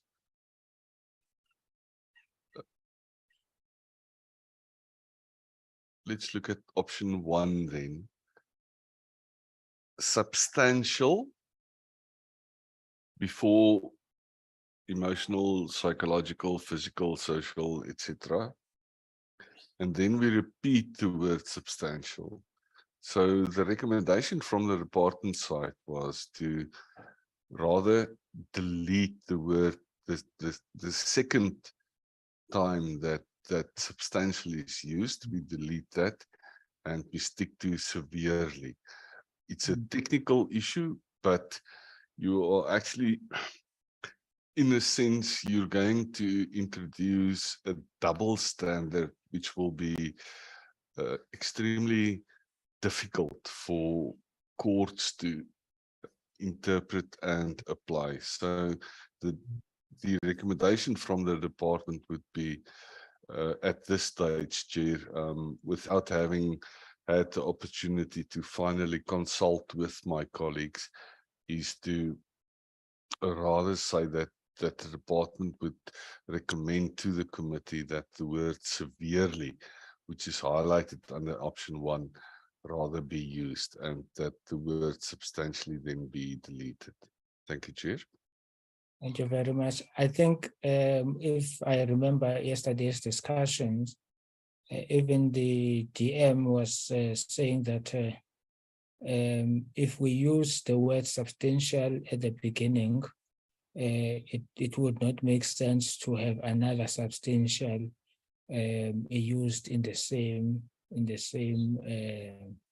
definition, that it would be more elegantly done if we have substantial and severely.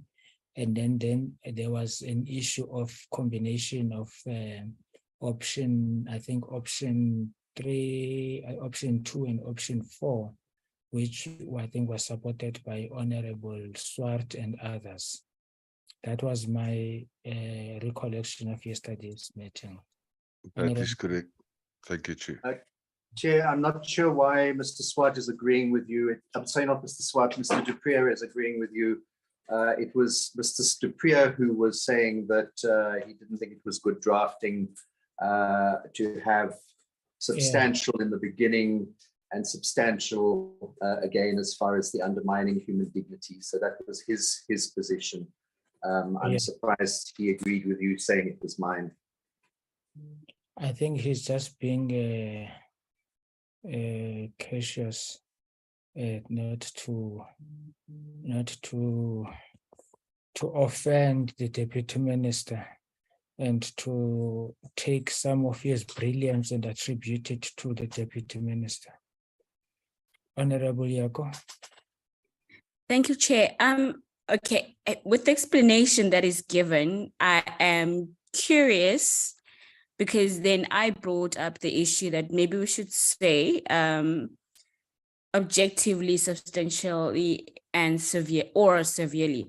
Why put substantial in the first place if you're going to then make us choose between substantial and severely again in the second sentence? Shouldn't the department have just rather said substantial, emotional, psychological, etc., and then objectively and severely? I'm just wondering what made them put that word again if then we don't have to choose. I just feel like it's making, I don't know, for me, I'm a little bit annoyed by the fact that we now are debating an issue which should have not been an issue in the first place, because if you're going to put it in the first sentence, why then make us choose in the second sentence between substantially and severely if you know exactly what your recommendation would be? Thank you, Chair. Thank you, Honorable Yako. Generally, members, I think drafting is not an easy process.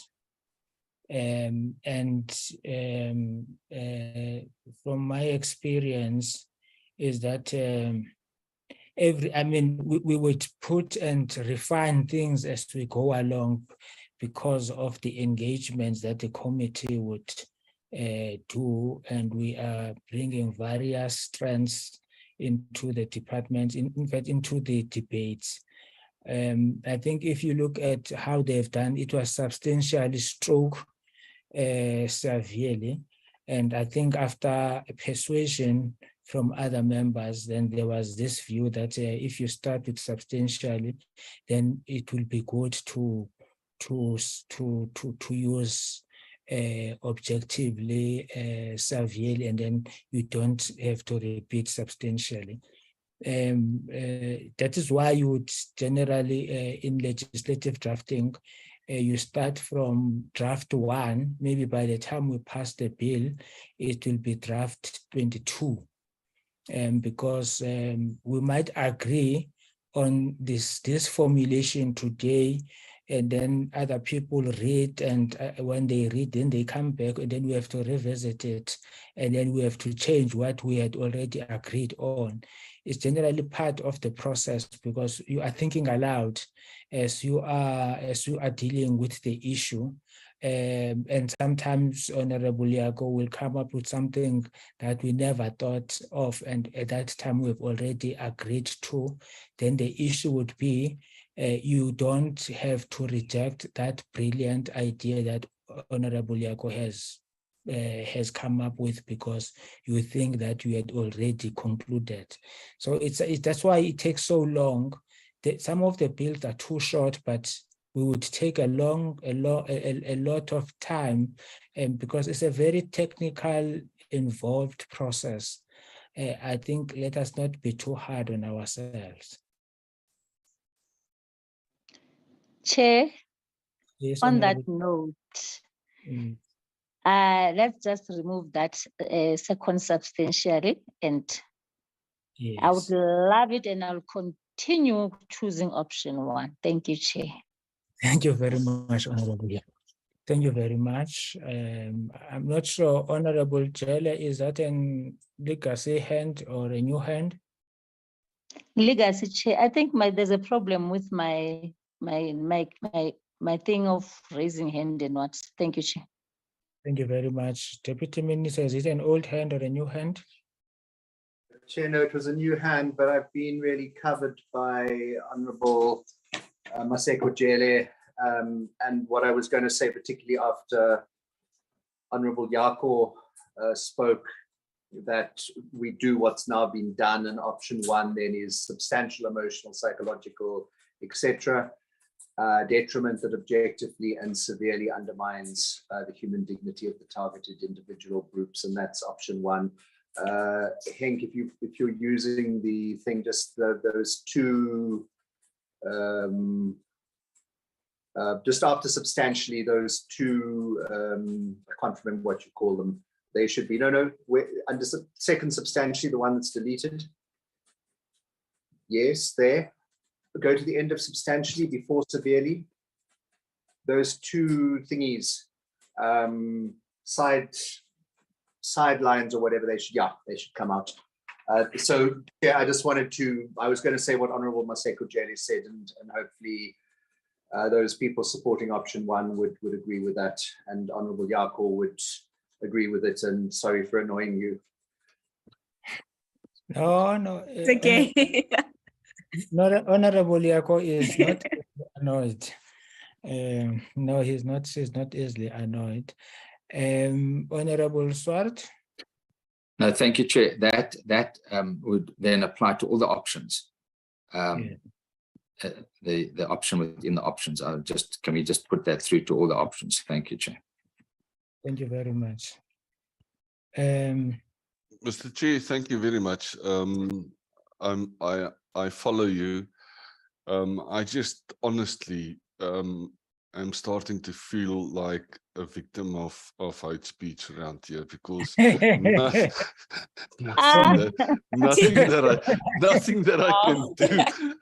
that I do is good enough for this committee. Oh, no, Chair. Don't take it personally. Give him a 10-minute break, Chair. In fact, has he got water? Yes. In fact, Honorable Dupreez, you are not a victim of a hate speech. You are a victim of your own excellence. Well, thank you very much for those kind words, Chair. Yes. No, you are because you make us to think much more deeper. No, we really do appreciate you and Ms. Botha and the DM, I think you are making a valuable contribution in assisting the committee to do the right thing.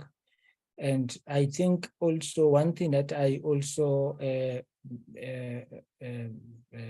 forgot to mention, it has always been the tradition in Parliament and especially in the Justice Committee, even by opposition parties, that usually it doesn't matter whether they like the bill or they don't like the bill, but they will always strive to ensure that even if the bill they do not like, they would try to make it as much possible to be a better bill, working with everybody else. So we always appreciate their contributions.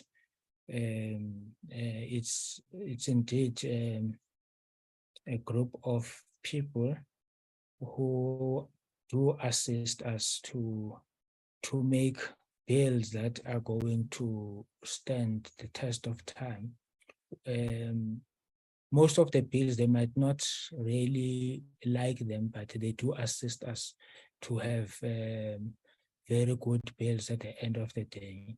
So it's a nation building at work. So everybody here is highly valuable and highly appreciated. So, Mr. Dupree, the hate speech does not apply to you. It's the excellence. In fact, you and Ms. Botha, is the excellence that you are always competing against your previous excellent job that you did. So when you bring another bill, it will be much more harsher to you because we know that you can always bring the best. Thank you for this. Thank you for those kind words, Chair. Much appreciated. Thank you very much. Deputy Chair, just to say one thing quickly, and also just to note that you referred to Mr. Dupree as the Honourable Dupree, so I don't know when he was sworn in. He was sworn in my office, both Mr. Dupree and Ms. Botha, they were sworn in. Just in terms of cleaning up options, if it's, I don't want to be pushing too fast, but no, stay there, I think. Is it correct that my understanding is that we're dropping cultural from all the options, and then we would drop the definition of culture? Am I correct on that, Chair? I think so.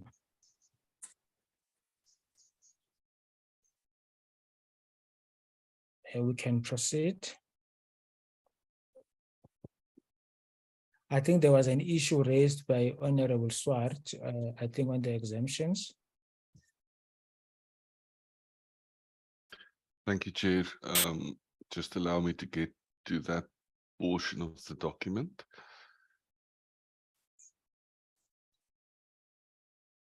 So it relates to clause 4 then. And the proposal is to maybe redraft subclause 2. And then there are 2 options with regard to paragraph D in subclause 2. And then with regard to option 2, the request was yesterday to include physical harm. I've also got a technical concern with regard to that, because the term harm is defined in clause 1 of the bill, but it is now under option 2 then restricted to physical harm, which might also cause some confusion or even raise the question whether it's really necessary then to define harm as it is defined. Thank you, Chair. Thank you, Honorable Dupree. Honorable Swart, I think let me give this first opportunity to you. Yes, thank you, Chair. A number of issues were raised around this, and I think the DM pointed out to this being a partial exemption. And obviously, we would like it to be a more complete exemption, given the importance, as I pointed out yesterday, of freedom of religion, freedom of expression. And as I have also indicated, the DM has come a long way to provide the religious exemption.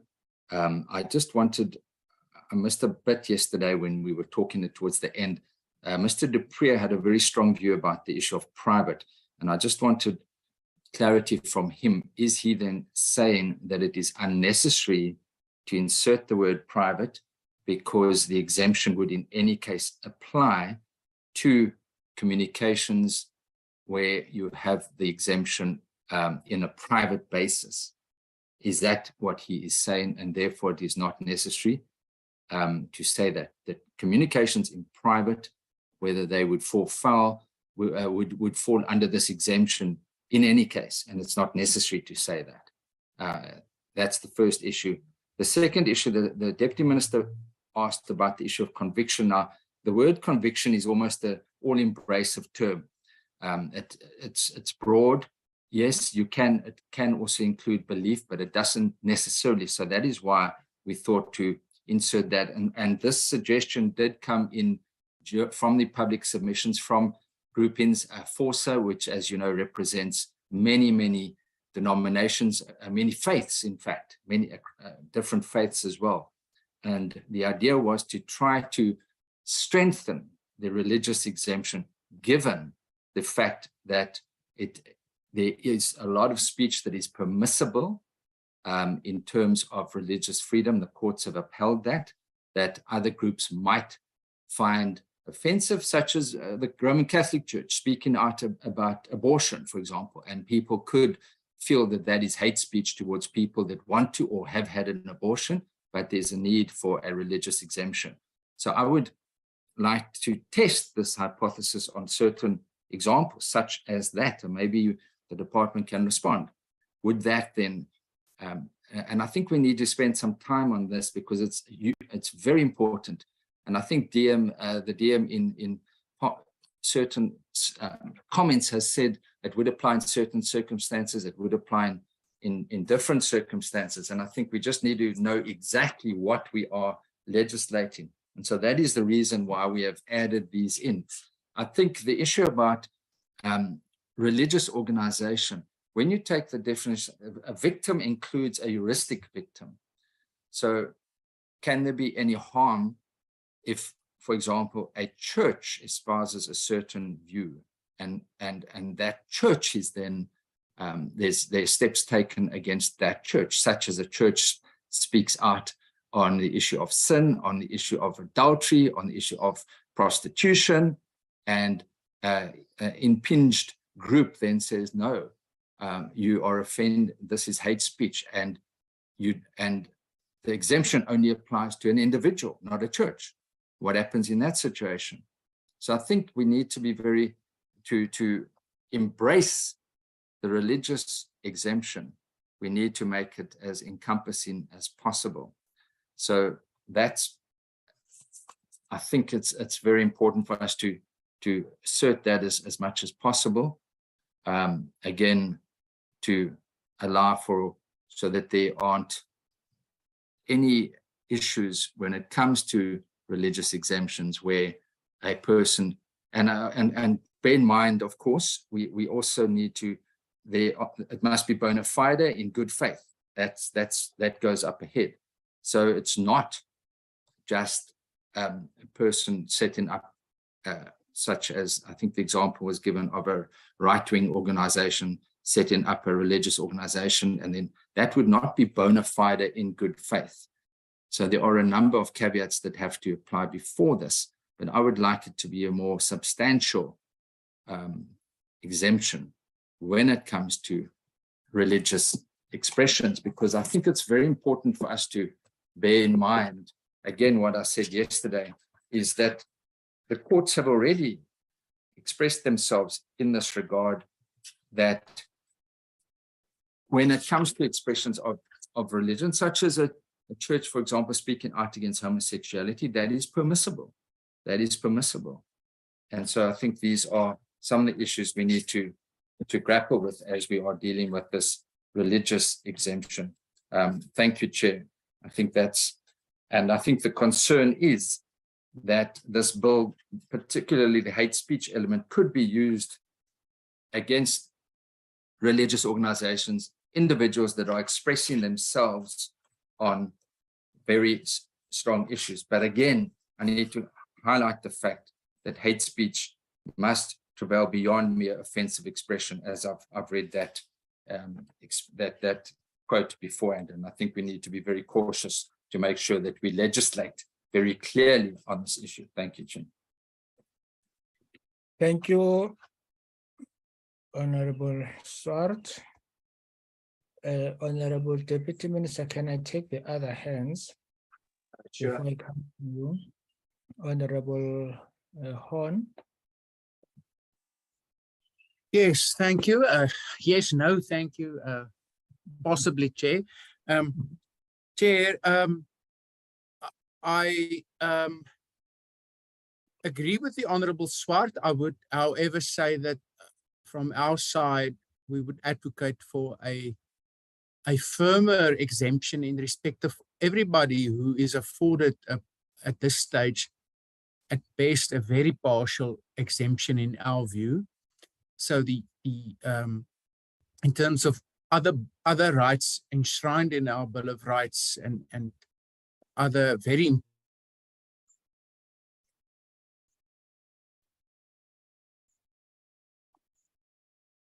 Honorable Horn, you are muted.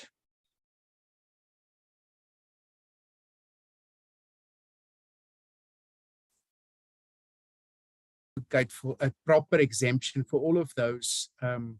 Honorable Horn, you were muted, so we could not. Can you start from the beginning? I think it would be better because we are Chair, unfortunately, I think it's now where the signal, because of the load shedding, is now getting worse. But yeah, I'll try and be quick.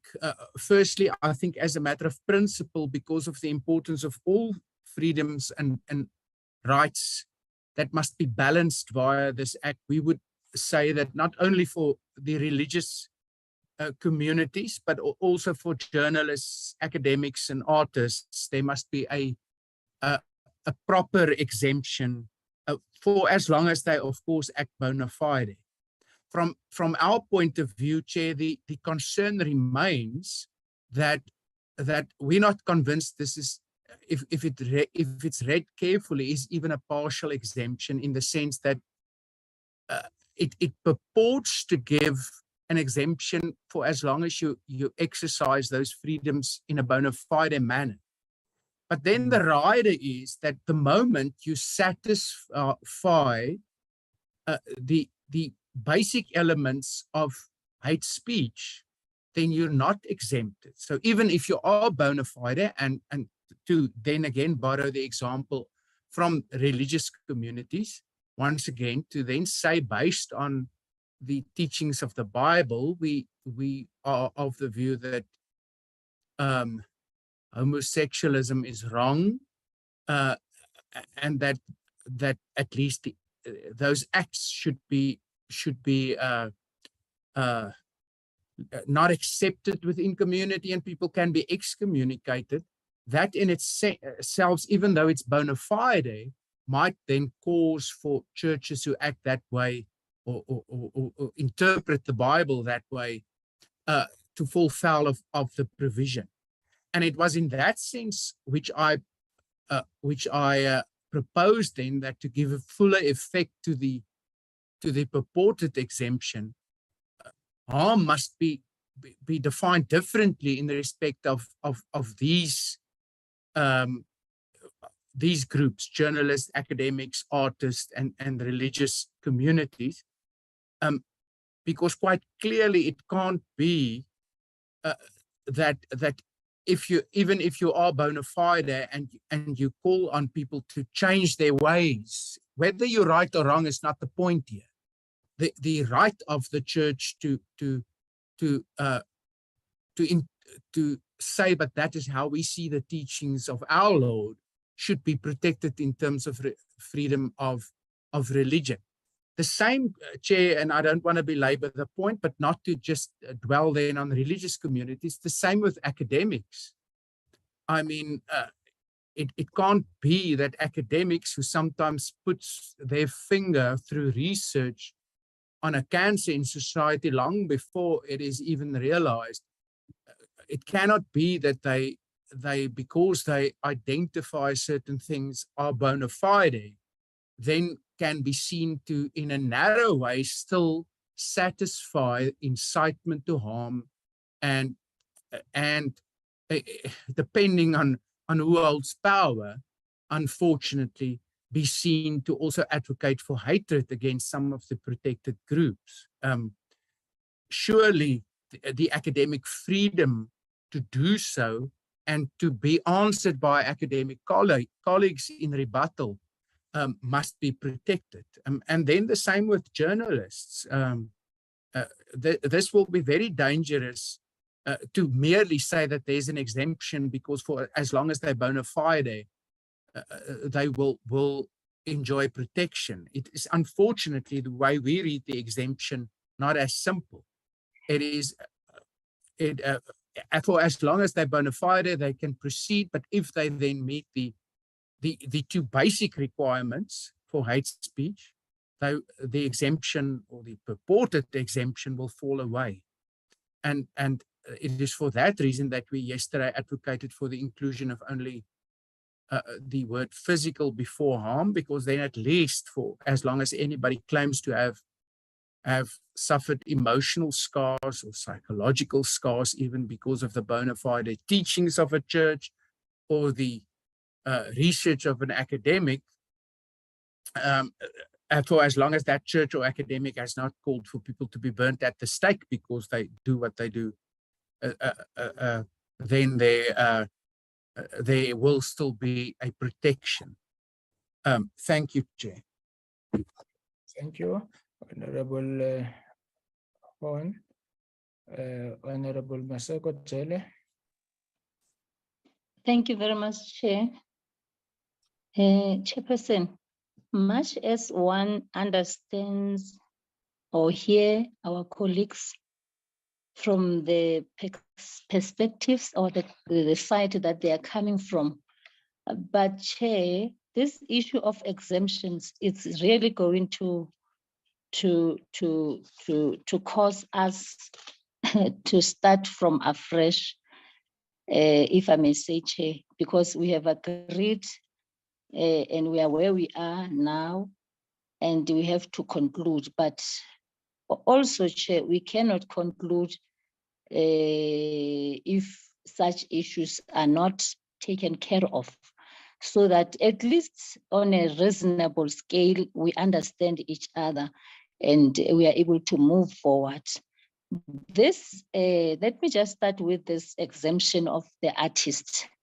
I would really love also myself to see them, some of the things coming from the artists being exempted. But I'm going to make an example, Chair, of an extreme of the cause, the harm that has been caused by the very same artist on the presentation that I've done on the issue of calling people with skin colors. The issue of calling people with the skin colors came from the Bible, its origin from the Bible, and also, in fact, the interpretation from the Bible, and also by one of the artists, Chair. So today we are here arguing in terms of who must be exempted and who must be not exempted.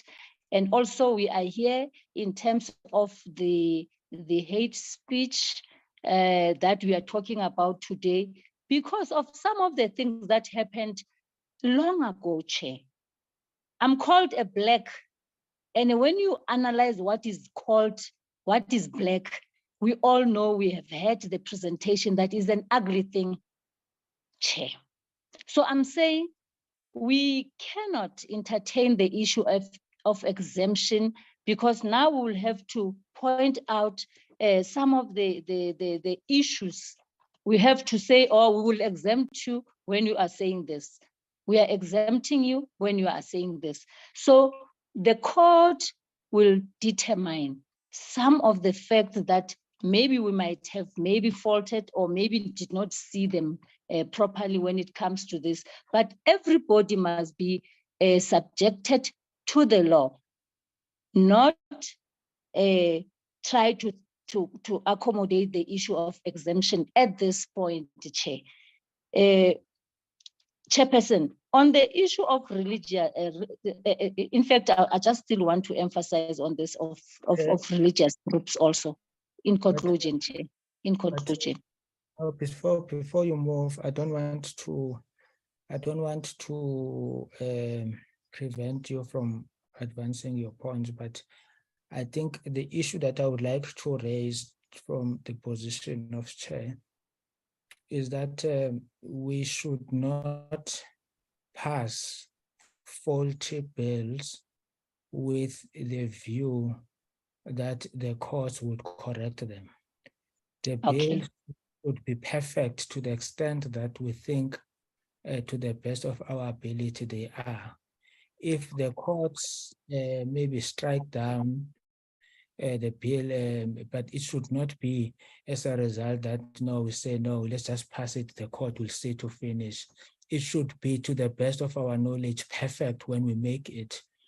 And if it is challenged and found to be wrong, unconstitutional or irrational, it's another debate. I just thought I'm not trying to say yes. No, I hear you, Chair. I hear sometimes when one speaks, you know, you miss out, you miss some other things to emphasize to the point that you have assisted me, Chair. Thank you very much, Chairperson. But lastly, Chair, I wanted to raise also the issue of saying it is not all the bills that will be a one size fit all.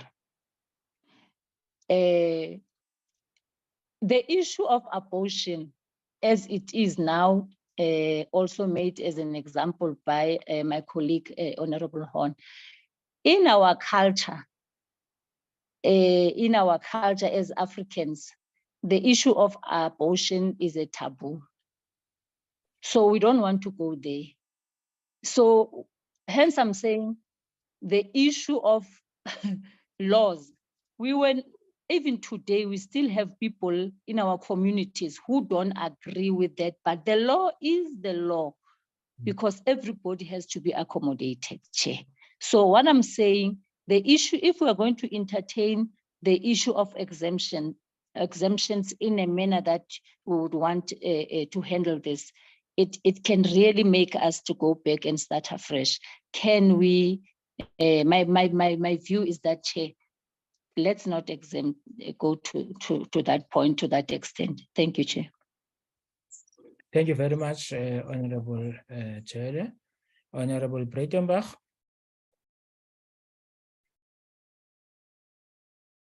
Thank you, Chair. I was adequately covered by Honorable Horn. Okay. No, thank you very much. Honorable Deputy Minister. Thanks, Chair. Quite a lot's been said, but just let me go through it again. In terms of Section 16, the freedom of expression, a section of the Constitution, under 16.2, it states the right of freedom of expression does not extend to propaganda for war, incitement of imminent violence, or advocacy of hatred that is based on race, ethnicity, gender, or religion, and that constitutes incitement to cause harm. Things said that are advocacy of hatred based on race, ethnicity, gender, or religion, that's quite a narrow group, and that constitute incitement to cause harm are not free speech, are not considered free speech. Let me also just stress that the Constitution refers to harm. So it is any harm. It is not just physical harm. Now, what we've done in the bill is through the limitations clause, we've broadened it. And we've created an offence of hate speech, which is a person who publishes, etc., communicates anything that could be reasonably construed to demonstrate a clear intention to be harmful or to incite harm and promote or propagate hatred based on one or more of the following grounds. And there's a longer list of grounds than what is excluded from freedom of expression. And the court in Kwelane accepted that, obviously with the change of or to and, which we've now done. So that is what applies to everybody.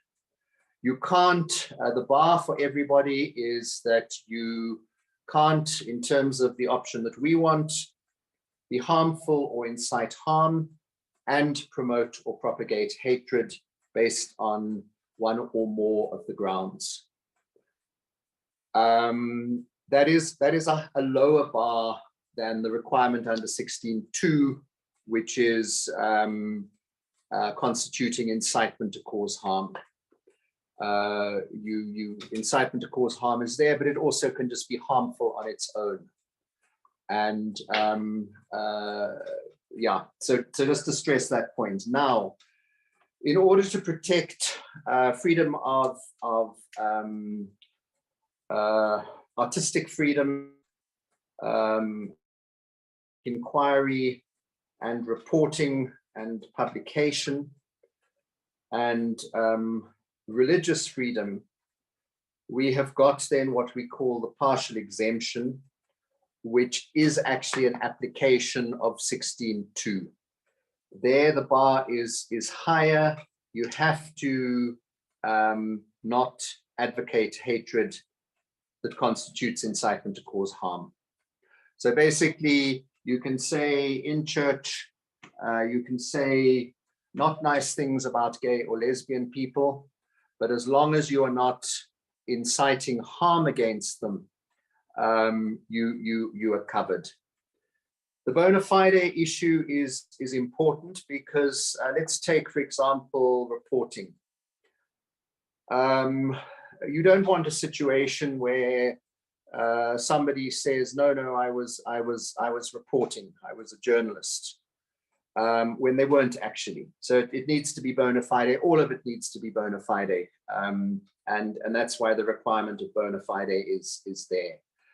So that's just the sketching out the issue. But I mean, because we've used 16(2), which is the what is not free speech, and 16(2) just uses harm. It does not use physical harm. And Mr. When it comes to hate speech, a lot of the harm is not physical.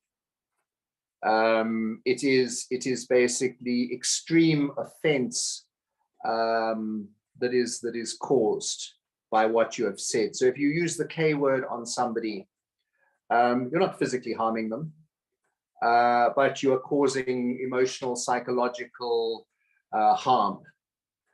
So I just, so that's why we're very opposed to the word harm, physical harm being put in. Then just to respond to Mr. Swart, I mean, I think we can look at the issue of, can we just go, yeah. We can look at the issue of conviction. I'd asked for an explanation, you've given it. I've just looked at conviction in the dictionary, which is sort of, now it's gone.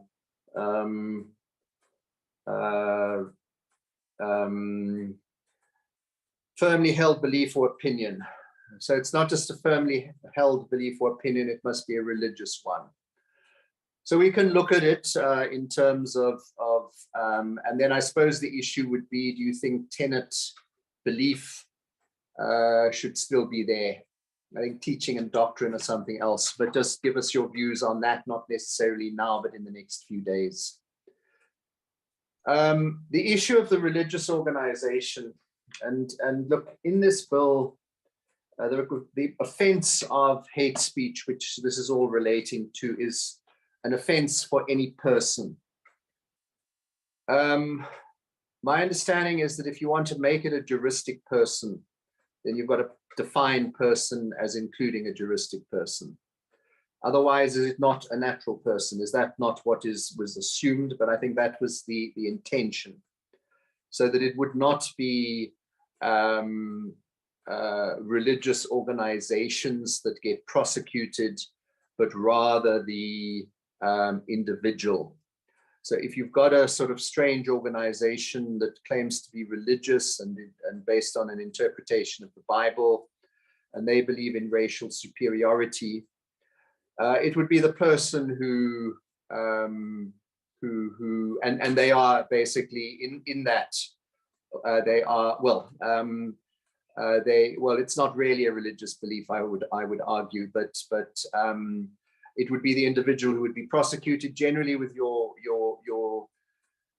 churches.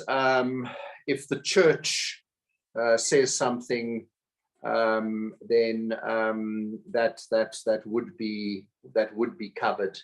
But my understanding is that that it's only natural persons who would be prosecuted. Maybe with what Chat GPT is coming up with, we may have to look at AI. But hey, how can you prosecute a artificial intelligence? Just on the issue of abortion, Mr. Swart, I would say, on what ground? So if a church is advocating against abortion, what is the ground that is coming into play? And if you look at what's there for grounds, it is albinism, ethnic or social origin. I'm taking the bigger one: gender, HIV and AIDS status, nationality, migrant or refugee status, asylum seekers, race, religion, sex, sexual orientation, gender identity, etc., and skin color. I don't see any ground that would apply to abortion. But so yeah, so that's really just my response. So the intention of this partial exemption was for these 4 categories, where you want to encourage more freedom of speech. You want to that the limitation is what was put in as in the Constitution, not as a limitation, but as something that is not covered by freedom of expression, and that is incitement to cause harm. For everybody else, it is the issue of being harmful or inciting harm and promoting or propagating hatred based on one of the grounds. Thanks, Chair. I hope that explains it. Maybe if any of the officials want to add anything or disagree with me, they're welcome to do that. Nothing to add, Mr. Chair. Thank you.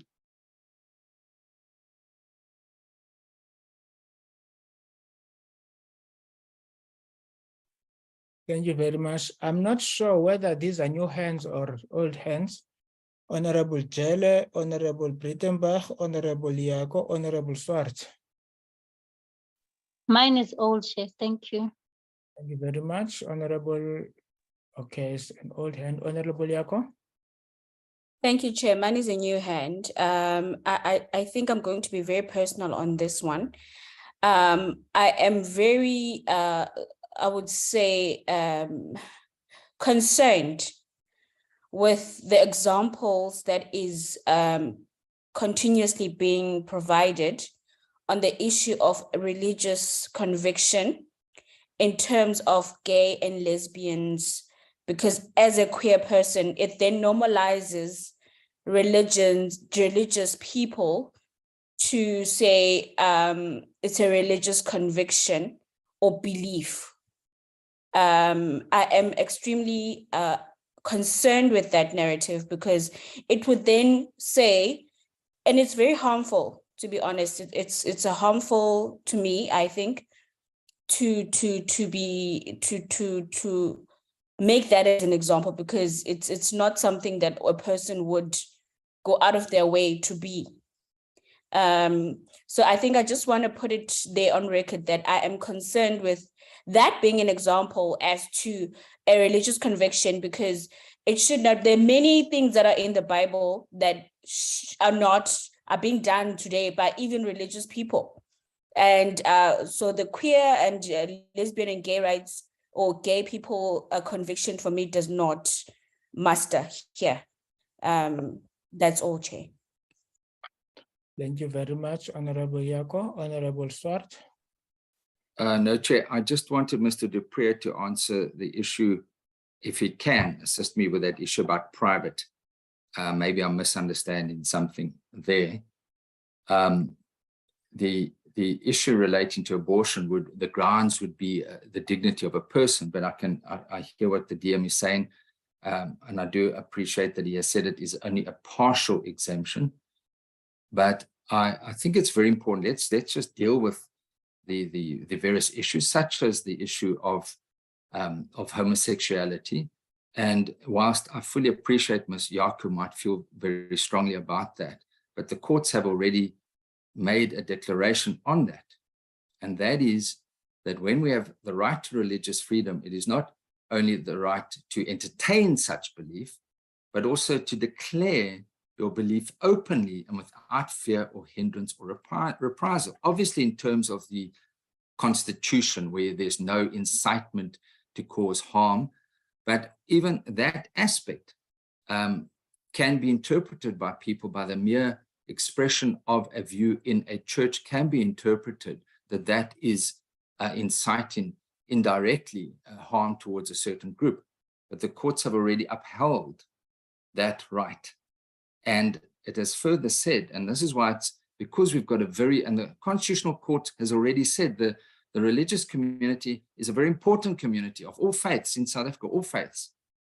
And as I said, when we started this debate a long time ago, the issue is the right to believe or not to believe. It's a key ingredient of dignity that the court has said. And the state, and that is us here, as we legislate, should, wherever reasonably possible, seek to avoid putting believers to extremely painful and intensely burdensome choices of either being true to their faith or respectful of the law. And that is the reason why this exemption has been inserted, and we welcome it. And we are trying to argue that it should be strengthened. Now, it's also very important that the court has emphasized in a number of court cases, go back to the S versus Lawrence case, the Christian education case, the Prince versus President, the National Coalition for Gay and Lesbians. That case in particular state very clearly that the right to verbalize beliefs, which some may find offensive, is there. And to quote, those persons who for reasons of religious belief disagree with or condemn homosexual conduct are free to hold and articulate those views. So I think that I just wanted to capture that. The courts have already expressed their views on those. And so that links it straight up to the issue of the right of expression and the right of religious belief. I just want to contextualize that, but I don't think I can take it any further. We've debated this issue at length. Thank you, Chair. Thank you. But before you sit down, I'm already sitting, Chair, but thank you for the offer. But I think the word incitement is not only an English word, it's a legal term. So I think there should be an element of what constitutes an incitement. Absolutely, Chair. But that, they say that is in the eyes of the beholder. And so, yes, it's an objective test.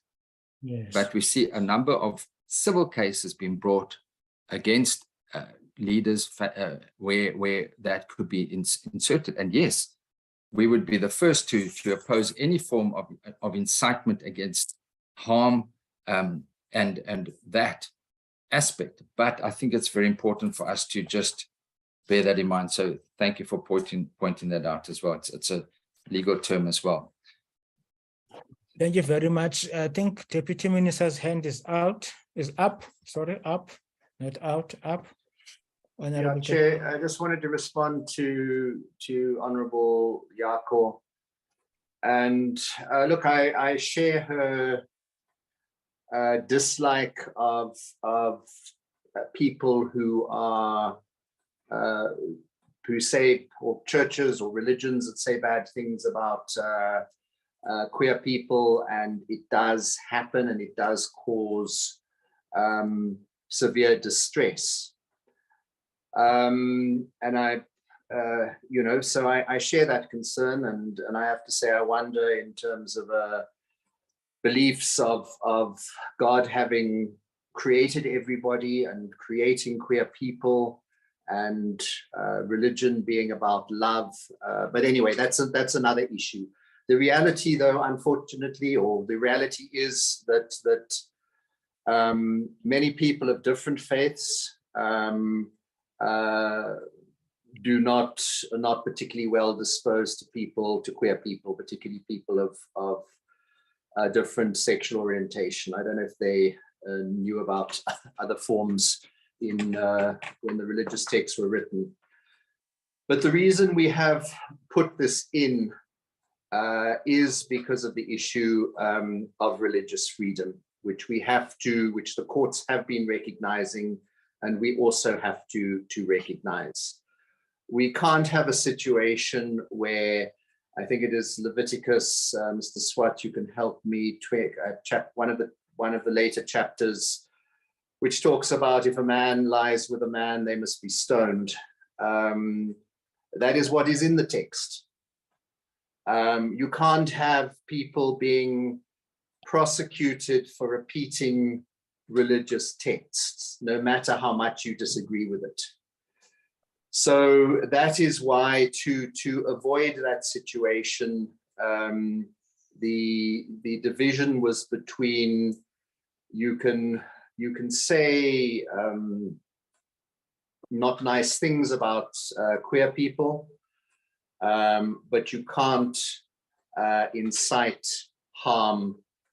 What you're saying can't constitute incitement to cause harm. So you can't say, you can quote Leviticus directly, but you can't then say all queer people must be put to death. That would be falling foul.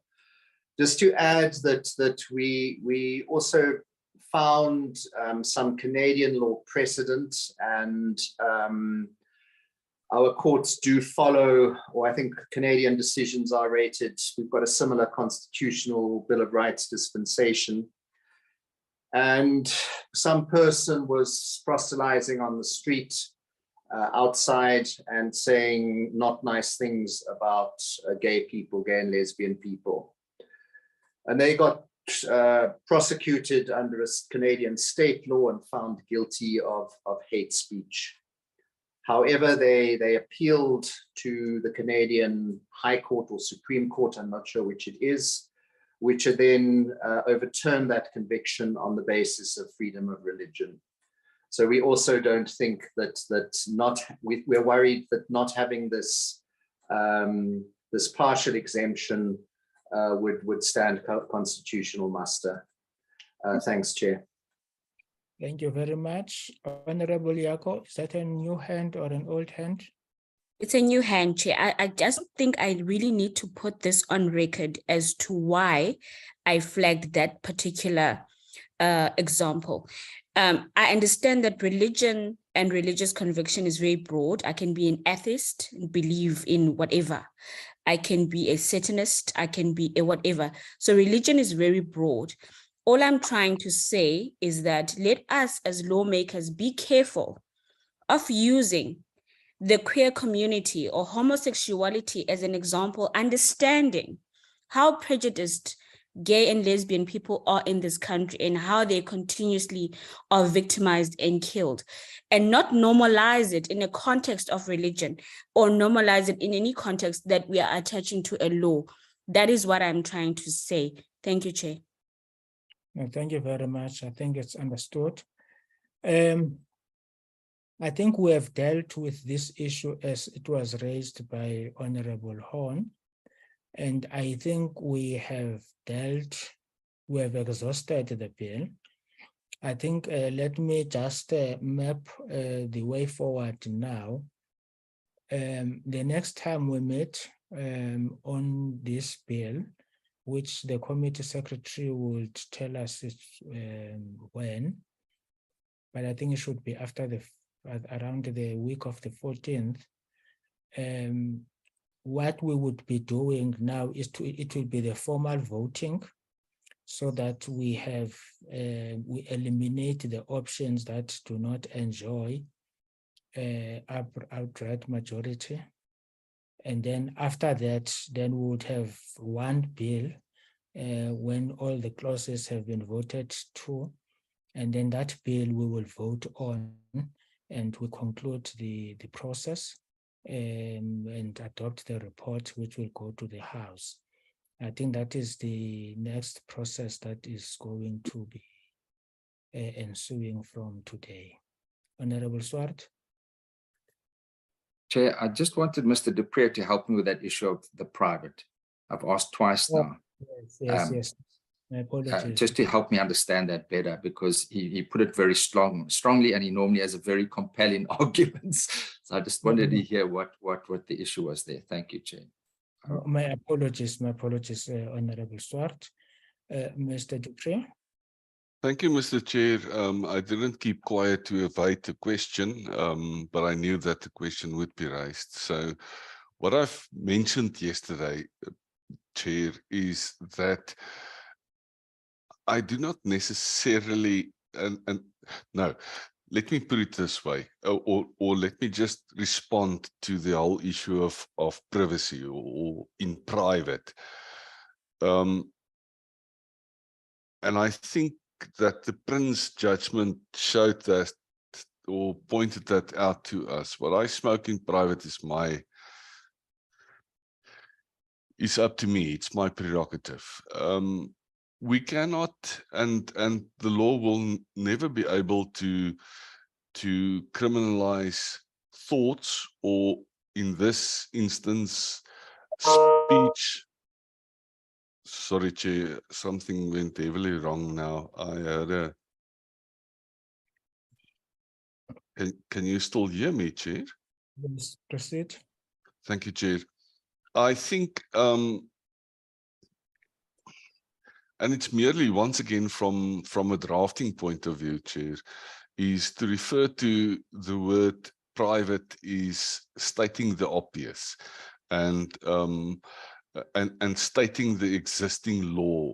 And as a drafter, one is always cautious of repeating or stating the law as it is. That was the only issue that I have raised with the committee yesterday. If I, for example, meet with a couple of friends and we have a braai at my home and I say a few bad things, and someone types me or make a WhatsApp video of what I've said, and then it's circulated, that's a different issue. But then it is something that is being transmitted into the public arena. But I honestly, and that's only from a drafting point of view, that I would like to advise the committee that it's really not necessary to refer to the whole issue of something being said in private, because if it remains there, then no harm, no foul. Thank you, Chair. Thank you very much, Mr. Dupré. I hope you are answered, Honorable Swart. Thank you, Chair. Thank you, Honorable Nivotrochen. Thank you, Chairperson. Can I ask the department before next week that we get the cleaned up version of this current document, because, you know, some of the changes and some of the highlights and all of that is there. So I would like it cleaned up so that we can read it through before we really go to all the clause by clause. And then also that document relating to social and social, yeah, all of that document still needs to be sent as well, just a reminder. Okay, Mr. Dupree and Ms. Botha, can we have the document at least by Monday?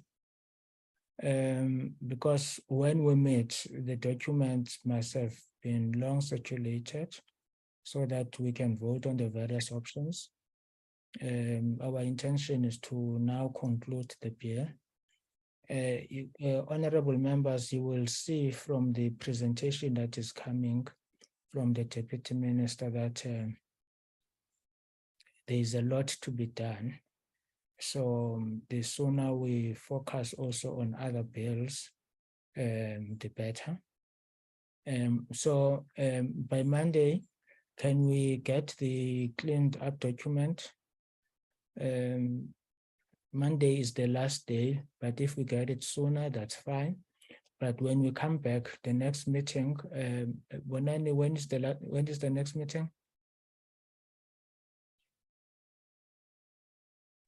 Chairperson, it's on the 21st of February.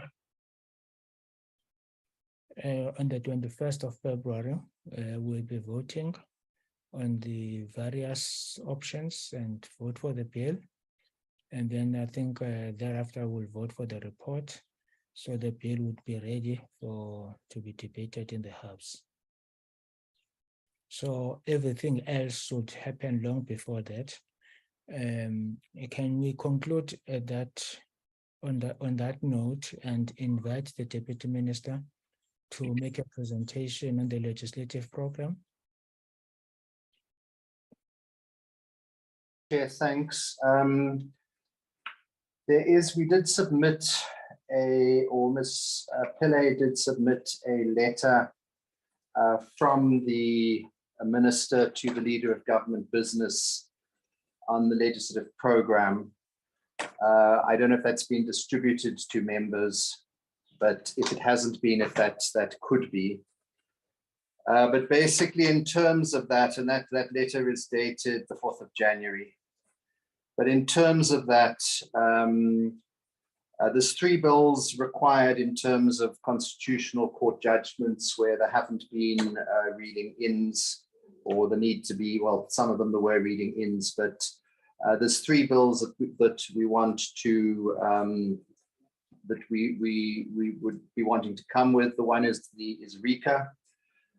We will just be focusing on, we had originally thought we could redo RICA, but that would take too long. So we would just be introducing a bill to deal with the amendments that the Constitutional Court wanted in terms of the Amambungane case. The second one is the Correctional Services Amendment Bill, the JIX Bill. And the third one then would be in the Judicial Matters Bill, which is amendments to the Maintenance of Surviving Spouses Act and the Matrimonial Property Act and PAPUDA. Sorry, Deputy Minister, I think it would be important to say this bill is coming. Where is it now in the process? Okay, with the Judicial Matters Amendment Bill, the officials would have to say, Ms. Pillay or Mr. Sebelemecha would need to say where RICA is, and JIX is actually, as you know, a Correctional Services Bill. Judicial Matters, which is these constitutional amendments, plus it's a whole lot of issues. The Judicial Matters Bill is basically meant to be non-controversial matters, usually of a more technical nature, but it would also include the expungements for people, okay, that's the letter, the expungements for people convicted in terms of the state of disaster regulations, as well as a broader category for admission of guilt. That Judicial Matters is in the Cabinet process. There are unfortunately some bureaucratic processes that have to be followed, interdepartmental development committee, DG's cluster, but it's in there. Both Ms. Pillay and Mr. Sevelametsha would attest to the fact that I've complained about it taking too long, because the intention is to bring it to cabinet as soon as possible. My preference was the first cabinet cabinet committee of the year, but that bill is there. If Mr. Sevelametsha or Ms. Pillay can just speak about the RECA bill, and I don't know if anyone can speak about the Correctional Services Amendment Bill. Then we want to introduce the bill on decriminalization of sex work, which we have published for public comment. It's the Criminal Law Sexual Offences and Related Matters Amendment Bill. So the public period for public comment is closed. The department has been evaluating the submissions. It is a very short bill. And in terms of those, but basically those submissions would have to be evaluated, and it would have to go back if there are, well, it would have to go back to cabinet for approval for introduction into Parliament. We are hoping, I think, to do that in March and have it in Parliament by the end of March. Then on the next page, we've got an amendment bill, the International Cooperation in Criminal Matters Amendment Bill. It deals, that bill in fact was meant to go to cabinet, or did go to cabinet committee, but was withdrawn to enable further discussions between the NPA and the department. That bill, as I understand it, is ready to go back to cabinet. So I would be expecting that in the next cabinet committee. Then there's the extradition bill, which is a like to have, which but basically it's a revision of the Extradition Act, which applies to people being extradited from South Africa. That was advertised for public comment. The department would have to say where that is. Then number 7 is a criminal law amendment bill, at this stage to be called Conspiracy, Instigation, and Incitement to Commit Offence Bill, to repeal the Riotous Assemblies Act. Now that bill, there's some issues around, should it be dealing with incitement as a result of gatherings, or should it be dealing with incitement and conspiracy to rob a bank, which may be under different circumstances. So that one, there's still, I would say, a question mark over it. And the last one then is an NPA amendment bill, which is just a very short, easy bill. Currently, the investigating directorate is established by proclamation by the president. This bill would make it a statutory body. So that's the requirements of that bill. Then we deal just with the bills before Parliament. We will be withdrawing the International Crimes Bill. I think the other bills, hate crimes, hate speech, are working on. And then we deal with the bills that ideally we would have liked to have introduced this year, but see that we probably can't. So we will be aiming to have them in a state ready to be introduced by the next administration. So, Chair, that's the legislative program that we are wanting to follow. Thanks, Chair. Thank you very much, Deputy Minister. Any questions or comments?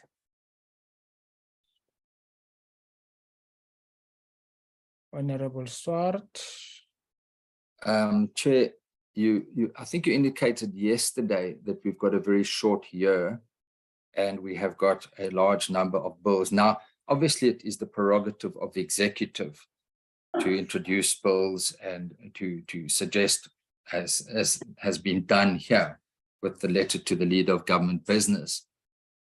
I'm just not sure to what degree we have any input on that. Suffice to say that we have already got a very stringent and very heavy program, and what guidance we can give as to what legislation we can deal with, how much will be carried over to the next Parliament. And in that regard, I noticed that the decriminalization of prostitution is considered urgent. That is obviously a view of the executive. I'm not sure whether that is necessarily so, given what the SA Law Reform Commission has said in this regard, but that's a debate for a separate time. I'm not sure whether we as a committee can take it any further, Chair. We can only deal with as much legislation that we've already got before us, which I doubt we're going to even finish. But then when you also look at issues which have been decided by the executive correctly in their own right to do that for the next administration, Prevention of Organized Crime Bill, Prevention and Combating of Corrupt Activities Bill, I've raised this in Parliament as well, I think with the Minister of Social Development and the issue around gangsterism, and it was agreed, well, she expressed the view, let me not speak on her behalf, that there was a need for those amendments to deal with gangsterism. So, Chair, the point I'm trying to make is, how does one prioritize legislation? Again, that is the prerogative of the executive.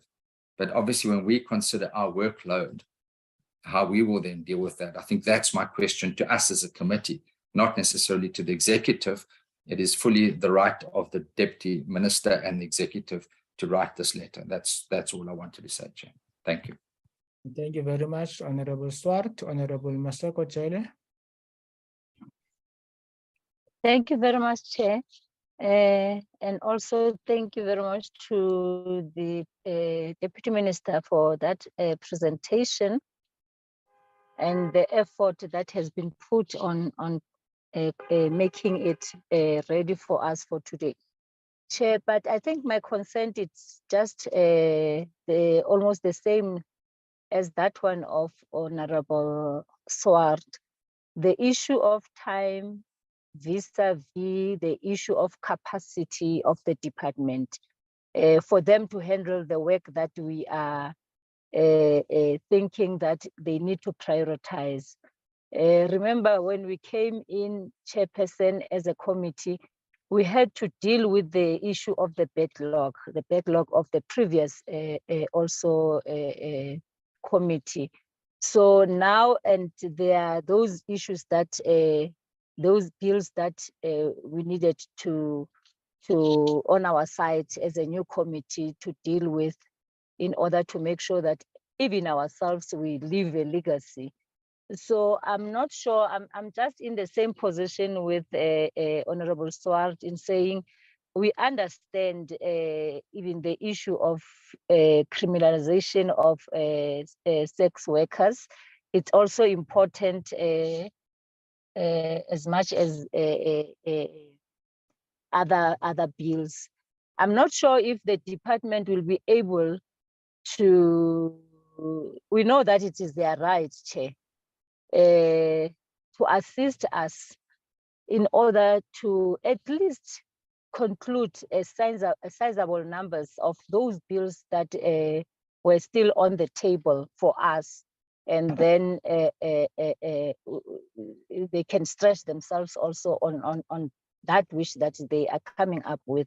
But we are not saying, like Honorable Hon said, we are not saying they must not do that, but we are saying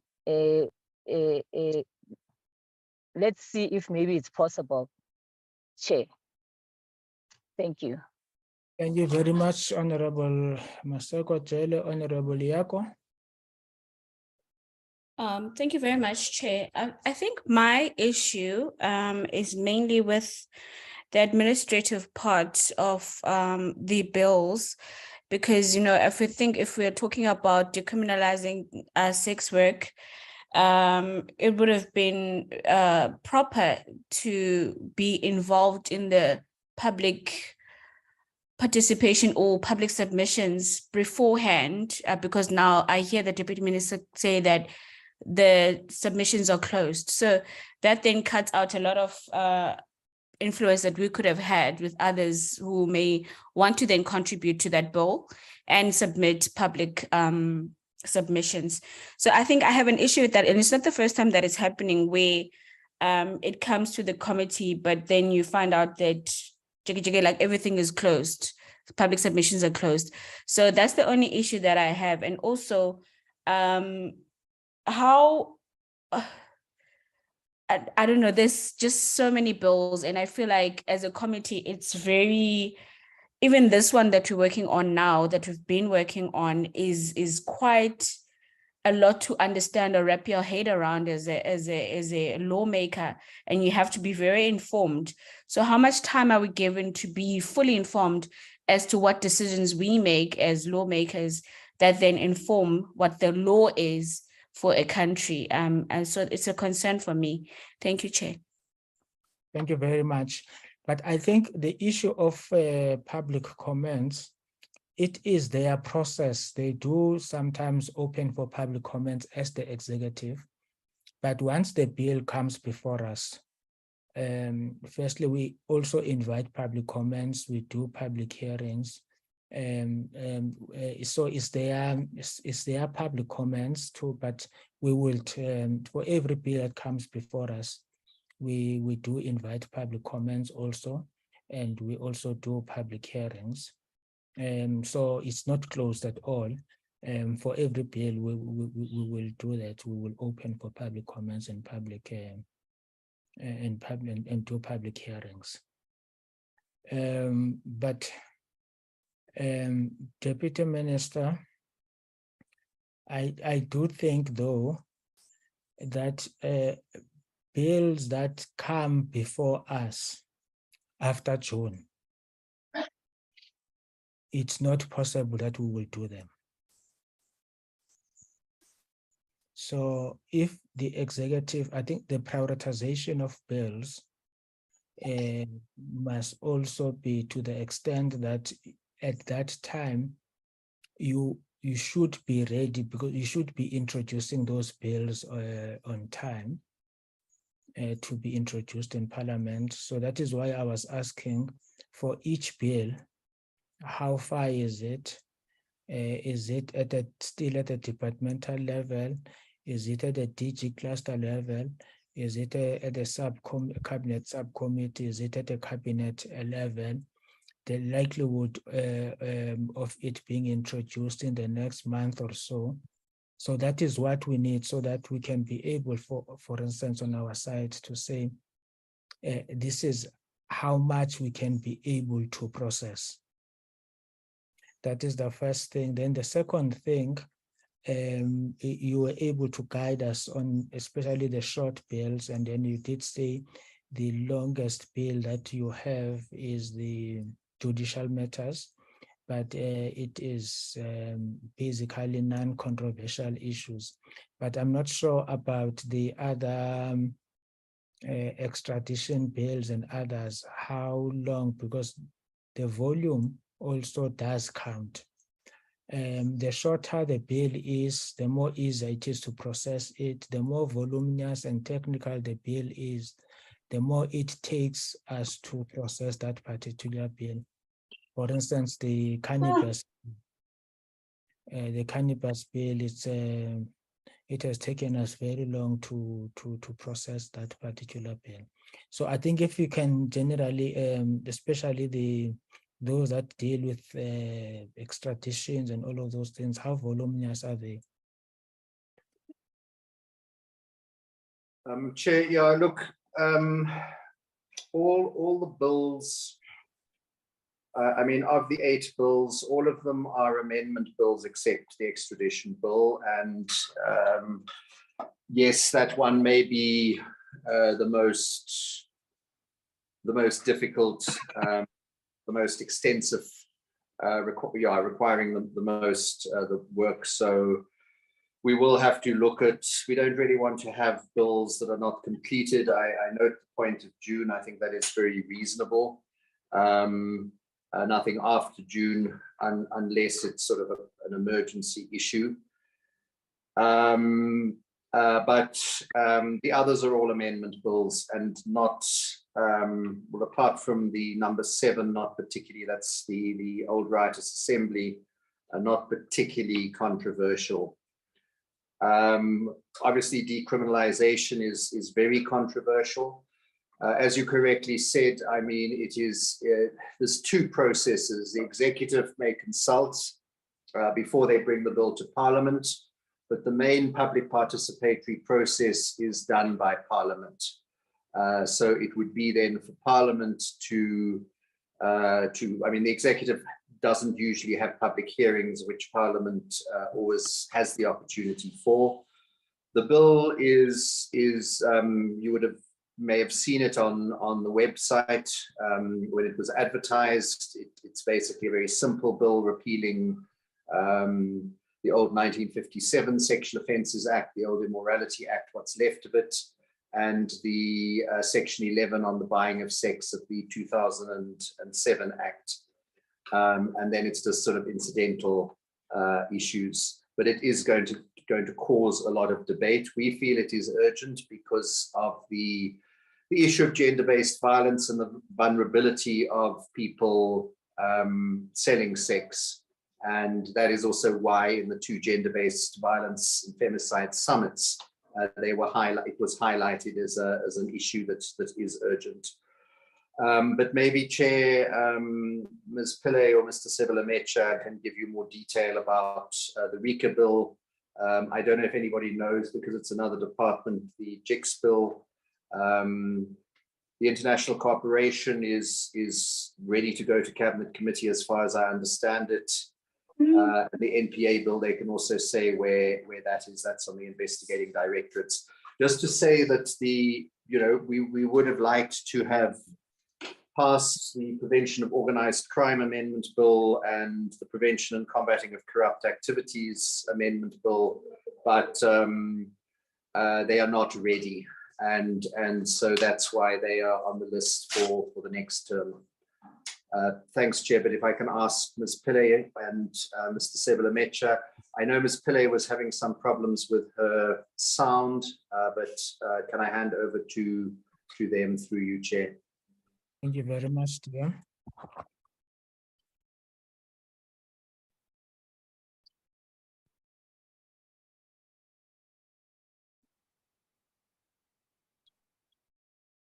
Good afternoon, Chair. It's Sebelemecha.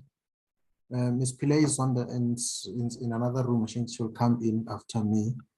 Just to indicate, she'll talk more to RICA. There's a draft bill that has been prepared that will be finalizing and processing as well, but she'll give more details on it. Just on just to confirm with what DM was saying, the longest bill will be the extradition because we are reintroducing the whole act basically, and the rest of them will be very short because they're mostly technical bills. And just maybe let me just open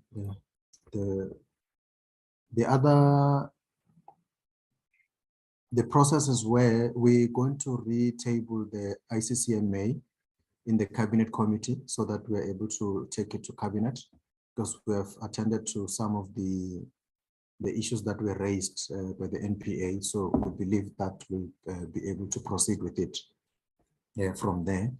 And on the NPA bill, there is a draft that has been prepared. There is an additional proposal that is we've been requested to include with regard to the appointment process for the NDPP. So we just adding that part. But otherwise the bill is ready. We should be able to take it through the cluster process as well in order to be able to bring it forward for introduction. I think I'll just, I think the issue that we'll need to resolve on the conspiracy bill is the one that DM raised, but otherwise, if we're able to quickly resolve that, we should be able to retable the bill at the cabinet committee and we should be ready to process. And the aim with all the bills is that we are aiming to make sure that by March, we should be able to take them through the cabinet, all of them. If there's one that will be after March, I think it should be April latest. So that's the aim that we're working towards. Thank you, Chair. How urgent is this extradition bill? The extradition, I think the aim is to process it along the ICCMA, but we will have to rediscuss the agency of it as well. And perhaps we should be able to make a decision from there with the principals. Thank you. Chair, maybe if I can just come in on that point. I mean, look, there was a reading in terms of one of the Constitutional Court cases, or a reading out, which took place immediately, a section which was ruled out, and that doesn't seem to be a problem on issues of extradition. I think extradition is quite a complex process. It's more complex when it comes to us extraditing to another country. My own view is it would be preferable if we can pass it, but it's not the end of the world if we can't. We've been living with this system for some time, but we'll leave. I mean, that would be a bill, particularly, I think, that we would look at whether it is necessary to try and get it passed in this term. Okay. Okay. Thank you very much, Ms. Pillay. Thank you very much, Chair. If I can just start off where the Deputy Minister left off on extradition. Although it is a long bill, it was developed by a task team of relevant government departments. And I must say that the issues itself are not controversial. And even when the bill was published for public comment, we didn't get any inputs on the draft of the bill. And as the DM said, it's a bill that seeks to enhance our cooperation with international entities, and it creates that very important provision, and also on the prosecution of crime that happened elsewhere, and we can prosecute where we cannot extradite. So there are some important elements in that bill. So if I may move on to the RICA bill, and also importantly, Chairperson, we are bringing a bill that will address the constitutionality elements. And when I spoke to Mr. Robertson, who's the drafter of this bill, he told me that it is also quite long because the amendments that need to be effected cuts across the entire bill, because the RICA is already an outdated act, and so if you change some parts, you're going to have to do some consequential amendments as well. I'm just waiting for the final version, which I expect any day now, and we will be able to indicate on the length of the bill. But as Mr. Sibela Mecha says, our intention is to have those bills that we've mentioned today introduced and taken through the cabinet process very quickly. And with regard to the judicial matters, we are trying to fast track the process to take it through. Sorry, TDJ. This RICA bill, does it have does it have a constitutional court deadline? And if yes, when is it?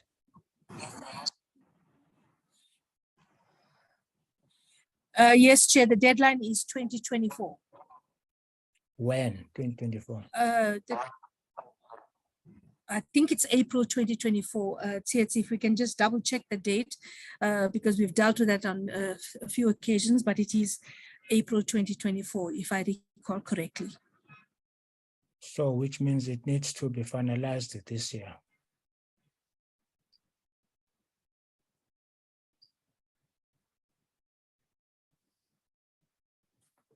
So which means it needs to, was 2024 April, we will be in the midst of elections. And it takes time even after the election to constitute committees. So committees, when parties come after the elections around May, June, it will be budget time. So committees start working around August, September. Then that is when they start working. So everything that we need to do, we need to, as NA, we need to complete it by July so that it goes to the NCOP and the president for accent before that time.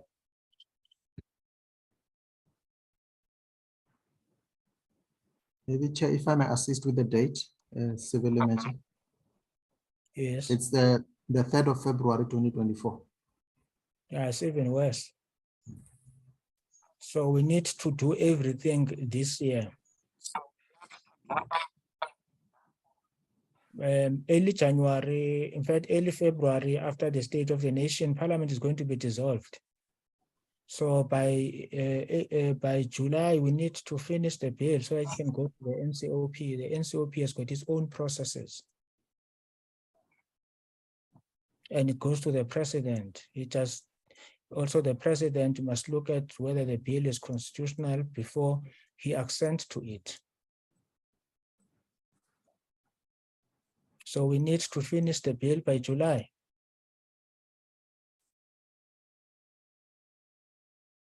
We can proceed.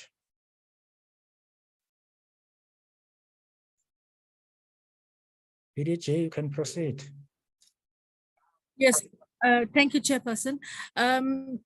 Chair, our intention is to introduce the bill very quickly, and I think that will be our prioritized bill to be dealt with by the committee ahead of the extradition and the ICCMA. And as indicated by the Deputy Minister, the other bills are much shorter bills, and we will work in line with the requirements of the committee. Thank you, Chairperson. I'm not sure if there's any other specific matters you want me to address. Yeah, I think from your document, I think it should be clear that these are the bills that have got constitutional court deadlines. And then from the bills that have got constitutional court deadlines, you indicate that the following have got read-in provisions. So we might not, it will be ideal that we process them, but if we don't, the sky is not going to fall. And then the following, they do not have read-in provisions. And if we do not process them, there might be problems. And these are the problems. And also we need to ensure that bills that are going to, that have got deadlines that are before or by end of June, July 2024 are finalized. So we need to know those bills beforehand, that these are the dates for these particular bills. And these are the ones that do not have constitutional read-in provisions by the Constitutional Court.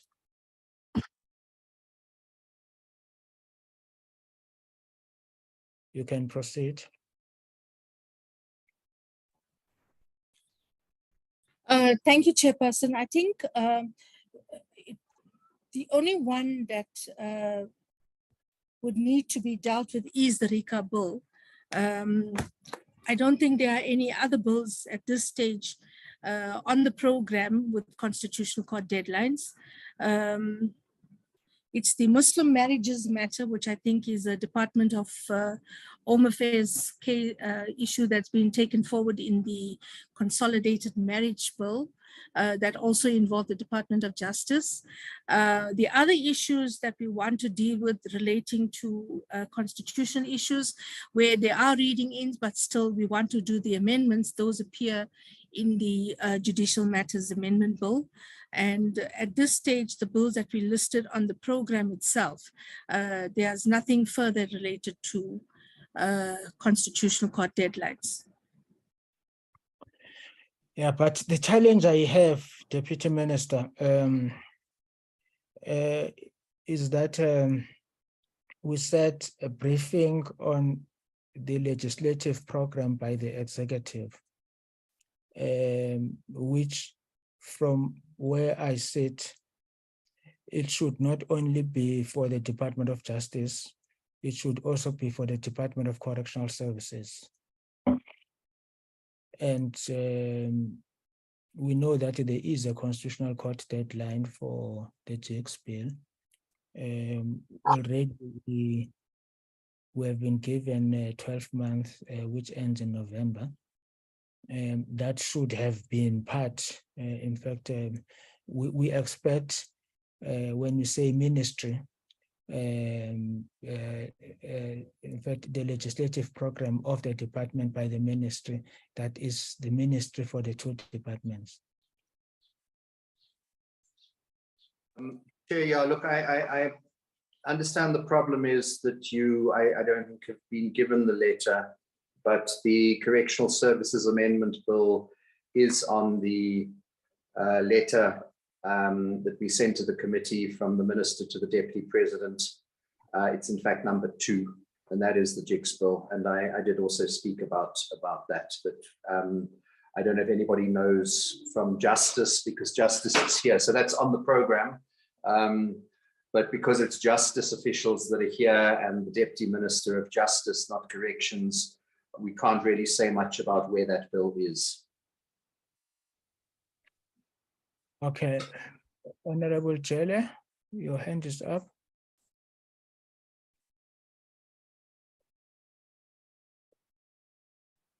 Honorable Maseko Jele. I think it's an old hand. Members. My apology, Chair, it's an old hand. Thank you. That is the legislative program for this year.